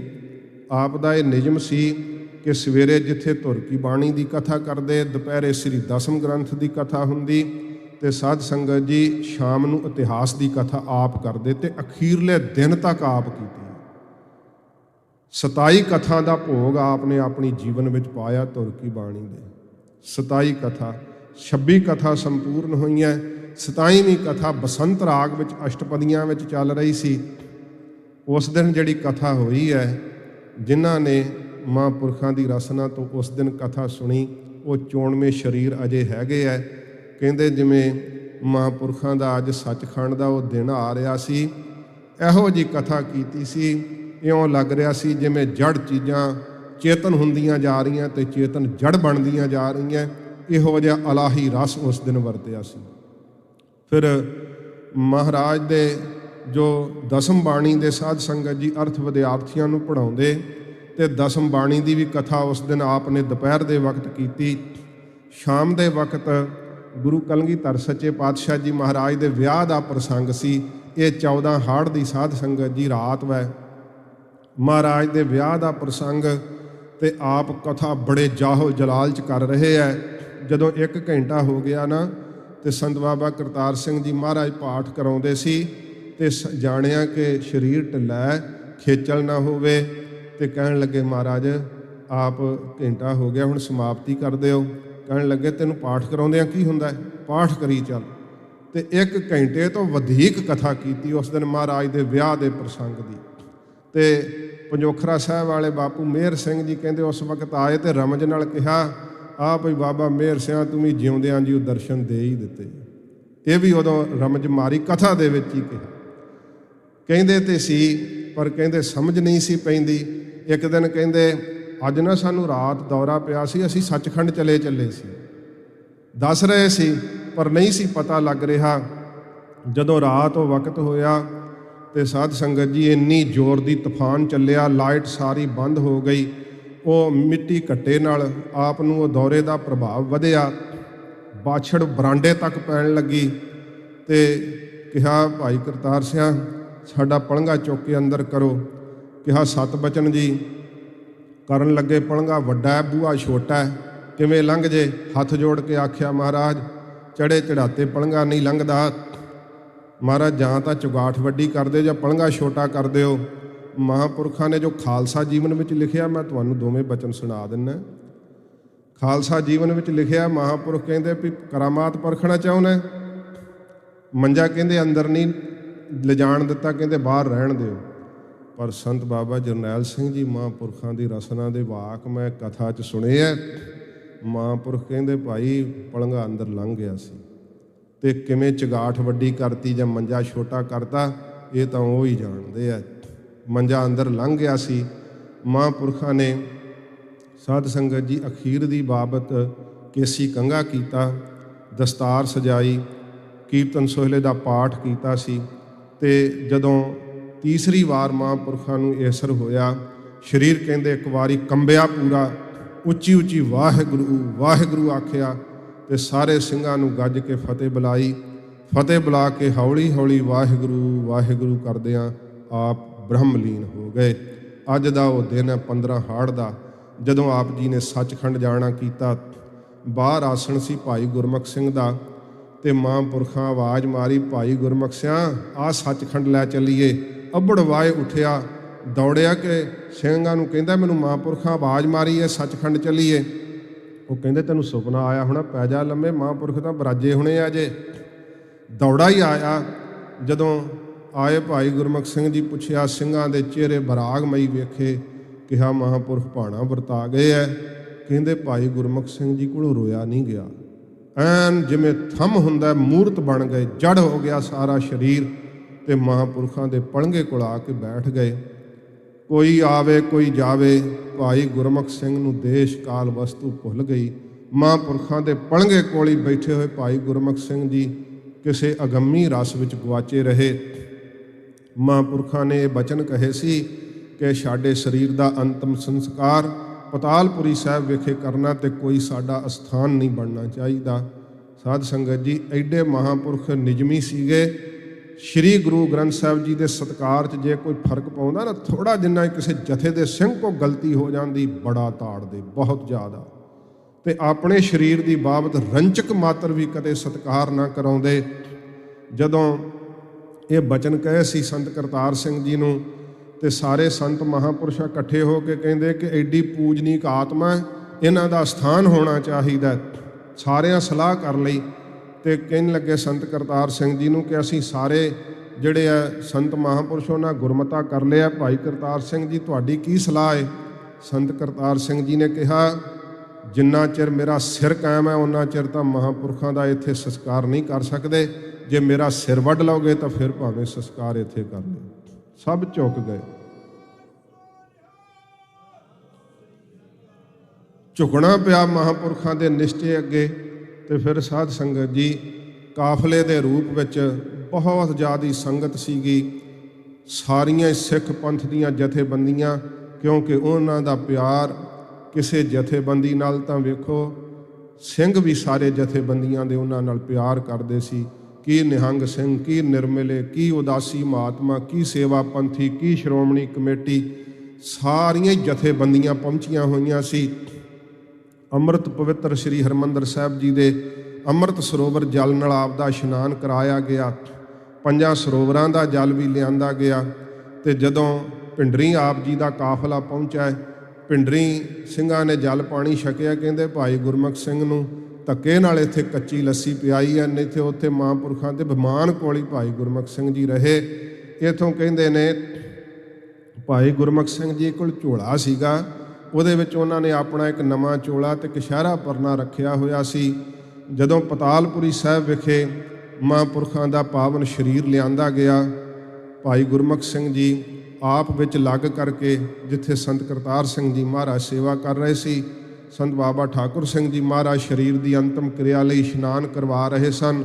ਬੜਾ ਅਗੰਮੀ ਰਸ ਵਰਤਿਆ ਹੋਇਆ ਸੀ, ਕਿਉਂਕਿ ਜਿਸ ਪਿਆਰੇ ਸਿਉ ਨੇਹੋ ਤਿਸ ਆਗਾ ਮਰ ਚੱਲੀਐ, ਧ੍ਰਿਗ ਜੀਵਨ ਸੰਸਾਰ ਤਾਕੈ ਪਾਸ਼ਾ ਜੀਵਨਾ। ਇਹ ਸਾਰੇ ਸਿੰਘਾਂ ਵਿੱਚ ਵਰਤ ਰਿਹਾ ਸੀ। ਕੰਧਾਂ ਨਾਲ ਲੱਗ ਲੱਗ ਕੇ ਸਿੰਘ ਬਰਾਗ ਕਰਦੇ ਸੀ, ਸਾਡਾ ਕੀ ਹੋਊਗਾ। ਐਸਾ ਸਮਾਂ ਵਰਤਿਆ ਹੋਇਆ ਸੀ। ਕੋਈ ਇਹੋ ਜਿਹਾ ਨਹੀਂ ਸੀ ਲੱਗਦਾ ਕਿ ਜਿਹਦੇ ਸਾਧ ਸੰਗਤ ਜੀ ਨੇਤਰਾਂ 'ਚ ਬਰਾਗ ਨਾ ਹੋਵੇ। ਇਉਂ ਬਰਾਗੀਆਂ ਨੂੰ ਮਹਿਸੂਸ ਹੋ ਰਿਹਾ ਸੀ ਜਿਵੇਂ ਪ੍ਰਕਿਰਤੀ ਵੀ ਬਰਾਗ ਕਰ ਰਹੀ ਹੋਵੇ, ਪਸ਼ੂ ਪੰਛੀ ਵੀ ਬਰਾਗ ਕਰ ਰਹੇ ਹੋਣ। ਮਹਾਂਪੁਰਖਾਂ ਦਾ ਪਾਵਨ ਸਰੀਰ ਜਦੋਂ ਚਿਖਾ 'ਤੇ ਸਜਾਇਆ ਗਿਆ, ਭਾਈ ਗੁਰਮੁਖ ਸਿੰਘ ਜੀ ਨੇ ਆਪ ਇਸ਼ਨਾਨ ਸੋਧਿਆ। ਗਿਆਨੀ ਪ੍ਰੀਤਮ ਸਿੰਘ ਜੀ ਇੰਗਲੈਂਡ ਵਾਲੇ, ਉਹਨਾਂ ਨੇ ਅੱਖਾਂ ਨਾਲ ਸਾਰਾ ਸੀਨ ਵੇਖਿਆ। ਜਦੋਂ ਉਹਨਾਂ ਕੋਲ ਕਿਤੇ ਪੁੱਛੋ ਰੌਂਗਟੇ ਖੜੇ ਹੋ ਜਾਂਦੇ ਜਦੋਂ ਦੱਸਦੇ ਆ। ਜਦੋਂ ਉਹਨਾਂ ਨੇ ਇਸ਼ਨਾਨ ਸੋਧਿਆ, ਇੱਧਰ ਮਹਾਂਪੁਰਖਾਂ ਦੇ ਪਾਵਨ ਸਰੀਰ 'ਤੇ ਸਾਰੀ ਚਿਖਾ ਸਜਾ ਕੇ ਜਪਜੀ ਸਾਹਿਬ ਦਾ ਪਾਠ ਸੰਪੂਰਨ ਹੋ ਚੁੱਕਾ ਸੀ ਤੇ ਅਰਦਾਸਾ ਸੋਧ ਕੇ ਚੰਡਾ ਪ੍ਰਚੰਡ ਕੀਤਾ ਗਿਆ। ਸਭ ਭਾਵਨਾ ਨਾਲ ਭਾਵੇਂ ਪਰਿਕਰਮਾ ਕਰਦੇ ਸੀ। ਕੋਈ ਮਹਾਂਪੁਰਖਾਂ ਦੇ ਜੀਵਨ ਵਿੱਚ ਗਵਾਚਿਆ ਹੋਇਆ ਹੱਥ ਜੋੜ ਕੇ ਵਾਹਿਗੁਰੂ ਵਾਹਿਗੁਰੂ ਆਖ ਰਿਹਾ ਸੀ। ਇਹ ਭਾਈ ਗੁਰਮੁਖ ਸਿੰਘ ਦੇ ਅੰਦਰ ਕੀ ਵਰਤ ਰਿਹਾ ਕੌਣ ਜਾਣਦਾ ਸੀ। ਭਾਈ ਗੁਰਮੁਖ ਸਿੰਘ ਜੀ ਨੇ ਸਰਾਣੇ ਵਾਲੇ ਪਾਠ ਬੈਠ ਕੇ ਨਾ ਉੱਥੇ ਕੀਰਤਨ ਸੋਹਲੇ ਦਾ ਪਾਠ ਕੀਤਾ ਹੈ ਤੇ ਫਿਰ ਅਰਦਾਸ ਕੀਤੀ ਹੈ ਮਹਾਂਪੁਰਖਾਂ ਦੇ ਚਰਨਾਂ ਵਾਲੇ ਪਾਸੇ ਖਲੋ ਕਰਕੇ ਜਦੋਂ ਅਰਦਾਸ ਕਰਕੇ ਨਮਸਕਾਰ ਕੀਤੀ, ਜ਼ੋਰ ਨਾਲ ਛਾਲ ਭਰ ਕੇ ਮਹਾਂਪੁਰਖਾਂ ਦੀ ਚਿਖਾ ਦੇ ਉੱਤੇ ਜਾ ਪਏ। ਸਾਧ ਸੰਗਤ ਜੀ, ਪਤੰਗੇ ਦੀ ਰੀਤ ਨੂੰ ਸੁਰਜੀਤ ਕਰ ਦਿੱਤਾ। ਸੀ ਤੇ ਹਾਏ ਨਹੀਂ ਕੀਤੀ, ਬੜੇ ਪਰਨੇ ਪਾ ਪਾ ਕੇ ਦੌੜ ਦੌੜ ਕੇ ਸਭ ਨੇ ਕੱਢਣ ਦਾ ਯਤਨ ਕੀਤਾ, ਪਰ ਅਖੀਰ ਸੰਤ ਕਰਤਾਰ ਸਿੰਘ ਜੀ ਕਹਿੰਦੇ ਕਿ ਭਾਈ ਗੁਰਮੁਖ ਸਿੰਘ ਮਹਾਂਪੁਰਖਾਂ ਨਾਲ ਗੜਵਈ ਬਣ ਸੱਚਖੰਡ ਜਾ ਬਰਾਜਿਆ ਏ। ਭਾਈ ਇਹਨੂੰ ਕੱਢਣ ਵਾਸਤੇ ਹੁਣ ਕਿਸੇ ਦਾ ਹੋਰ ਜ਼ੋਰ ਨਹੀਂ ਚੱਲ ਸਕਦਾ, ਕਿਉਂਕਿ ਅੱਗ ਦਾ ਸੇਕ ਹੀ ਇੰਨਾ ਸੀ। ਭਾਈ ਗੁਰਮੁਖ ਸਿੰਘ ਦਾ ਅੰਗ ਤੱਕ ਨਹੀਂ ਹਿੱਲਿਆ। ਇਹ ਇਤਿਹਾਸ ਦੀ ਘਟਨਾ ਦੁਹਰਾਈ ਗਈ ਜਦੋਂ ਧਰਮਵੀਰ ਸਤਿਗੁਰੂ ਗੁਰੂ ਹਰਗੋਬਿੰਦ ਸਾਹਿਬ ਸੱਚੇ ਪਾਤਸ਼ਾਹ ਮਹਾਰਾਜ ਦਾ ਪਾਵਨ ਸ਼ਰੀਰ ਗੁਰੂ ਹਰਿਰਾਏ ਸਾਹਿਬ ਜੀ ਮਹਾਰਾਜ ਨੇ ਆਗਿਆ ਮੁਤਾਬਕ ਸਾਧ ਸੰਗਤ ਜੀ ਚੰਡਾ ਪ੍ਰਚੰਡ ਕੀਤਾ ਸੀ ਨਾ। ਰਾਜਾ ਰਾਮ ਸਿੰਘ ਰਾਜਪੂਤ ਰਾਜਾ ਸੀ, ਹਜੂਰ ਦੀ ਉਸ ਚਿਖਾ ਵਿੱਚ ਛਾਲ ਮਾਰ ਦਿੱਤੀ ਸੀ। ਪ੍ਰੇਮ ਦੇ ਵੇਗ ਵਿੱਚ ਸਤਿਗੁਰੂ ਜੀ ਦੇ ਨਾਲ ਹੀ ਸੱਚਖੰਡ ਜਾ ਬਰਾਜਿਆ ਸੀ।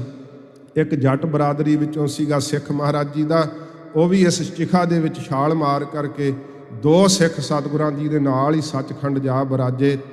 ਮਹਾਂਪੁਰਖਾਂ ਦਾ ਸਾਧ ਸੰਗਤ ਜੀ ਉੱਥੇ ਜਿਹੜਾ ਜਿੱਥੇ ਅੰਤਮ ਸੰਸਕਾਰ ਹੋਇਆ ਸੀ ਨਾ, ਕਈ ਵਾਰੀ ਮਹਾਂਪੁਰਖਾਂ ਦੇ ਪੁਰਾਤਨ ਜਿਹੜੇ ਸਿੰਘ ਜਿਨ੍ਹਾਂ ਨੇ ਸੰਗਤ ਕੀਤੀ ਸੀ ਉਹਨਾਂ ਨਾਲ ਉੱਥੇ ਜਾਣ ਦਾ ਸੁਭਾਗ ਮਿਲਿਆ ਸੀ। ਛੋਟੇ ਸਾ ਉਮਰ ਵਿੱਚ ਪੁੱਛਿਆ ਸੀ ਕਿ ਮਹਾਂਪੁਰਖਾਂ ਦਾ ਸੰਸਕਾਰ ਕਿੱਥੇ ਹੋਇਆ ਸੀ। ਉਹਨਾਂ ਇੱਕ ਖੰਭੇ ਜੇ ਤੋਂ ਕਦਮਾਂ ਮਿਣ ਕੇ ਦੱਸਦੇ ਹੁੰਦੇ ਸੀ ਕਿ ਇੱਥੇ ਇੱਕ ਮਹਾਂਪੁਰਖਾਂ ਦਾ ਅੰਤਮ ਸੰਸਕਾਰ ਹੋਇਆ ਸੀ। ਤੇ ਸਾਧ ਸੰਗਤ ਜੀ, ਉਹਨਾਂ ਦਾ ਅੰਮ੍ਰਿਤ ਪਵਿੱਤਰ ਜੀਵਨ ਸਤਿਗੁਰੂ ਗਰੀਬ ਨਿਵਾਸ ਸੱਚੇ ਪਾਤਸ਼ਾਹ ਜੀ ਕਹਿੰਦੇ ਨੇ, ਹਮ ਸੰਤਨ ਕੀ ਰੇਣ ਪਿਆਰੇ, ਹਮ ਸੰਤਨ ਕੀ ਸਰਣਾ, ਸੰਤ ਹਮਾਰੀ ਓਟ ਸਤਾਣੀ, ਸੰਤ ਹਮਾਰਾ ਗਹਿਣਾ।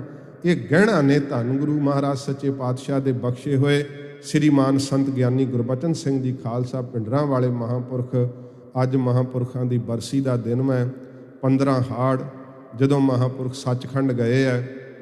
ਮੈਂ ਥੋੜ੍ਹਾ ਜਿਹਾ ਜ਼ਿਕਰ ਕਰਦੇ ਹਾਂ, ਸਮਾਂ ਨਹੀਂ ਇੰਨਾ, ਪਰ ਕੇਵਲ ਨਮਸਕਾਰ ਕਰਨ ਮਾਤਰ ਦੇਵ ਨੇਤ ਦੇ ਨਾਲ ਮਹਾਬਲੀ ਸ਼ੇਰੇ ਪੰਜਾਬ ਮਹਾਰਾਜਾ ਰਣਜੀਤ ਸਿੰਘ ਸਾਹਿਬ ਜੀ ਬਰਸੀ ਦਾ ਦਿਨ ਵੀ ਅੱਜ ਦਾ ਹੀ ਦਿਨ ਹੈ, ਜਦੋਂ ਸ਼ੇਰੇ ਪੰਜਾਬ ਜੀ ਨੇ ਇਸ ਸੰਸਾਰ ਨੂੰ ਅਲਵਿਦਾ ਕਹੀ। ਜਦੋਂ ਅਗਲੀਆਂ ਦੀਵਾਨਾਂ ਵਿੱਚ ਸਮਾਂ ਮਿਲਿਆ ਤੇ ਮੈਂ ਸ਼ੇਰੇ ਪੰਜਾਬ ਜੀ ਦੀ ਬਾਬਤ ਆਪ ਜੀ ਨੂੰ ਕੁਝ ਬਚਨ ਸੁਣਾਉਣ ਦਾ ਯਤਨ ਕਰਾਂਗਾ, ਕਿਉਂਕਿ ਸਾਡਾ ਉਹ ਸ਼ਾਨਾਂ ਵਾਲਾ ਇਤਿਹਾਸ, ਐਸਾ ਗੌਰਵਮਈ ਸਾਡਾ ਰਾਜ ਸ਼ੇਰੇ ਪੰਜਾਬ ਜੀ ਨੇ ਉਸ ਧਰਤੀ ਦੇ ਉੱਤੇ ਕਾਇਮ ਕੀਤਾ। ਉਹਨਾਂ ਨੂੰ ਵੀ ਅੱਜ ਦੇ ਦਿਨ ਉਹਨਾਂ ਦੀ ਬਰਸੀ ਤੇ ਨਮਸਕਾਰ ਹੈ। ਮਹਾਂਪੁਰਖ ਸੰਤ ਗਿਆਨੀ ਗੁਰਬਚਨ ਸਿੰਘ ਜੀ ਖਾਲਸਾ ਪਿੰਡਰਾਂ ਵਾਲੇ ਸਤਿਗੁਰੂ ਜੀ ਆਪਣੀ ਬਾਣੀ ਵਿੱਚ ਕਹਿੰਦੇ ਨੇ, ਤਿਸ ਜਨ ਕਉ ਸਦਾ ਨਮਸਕਾਰ, ਸਦਾ ਨਮਸਕਾਰ, ਸਦਾ ਨਮਸਕਾਰ। ਵਾਹਿਗੁਰੂ ਜੀ ਕਾ ਖਾਲਸਾ, ਵਾਹਿਗੁਰੂ ਜੀ ਕੀ ਫਤਿਹ।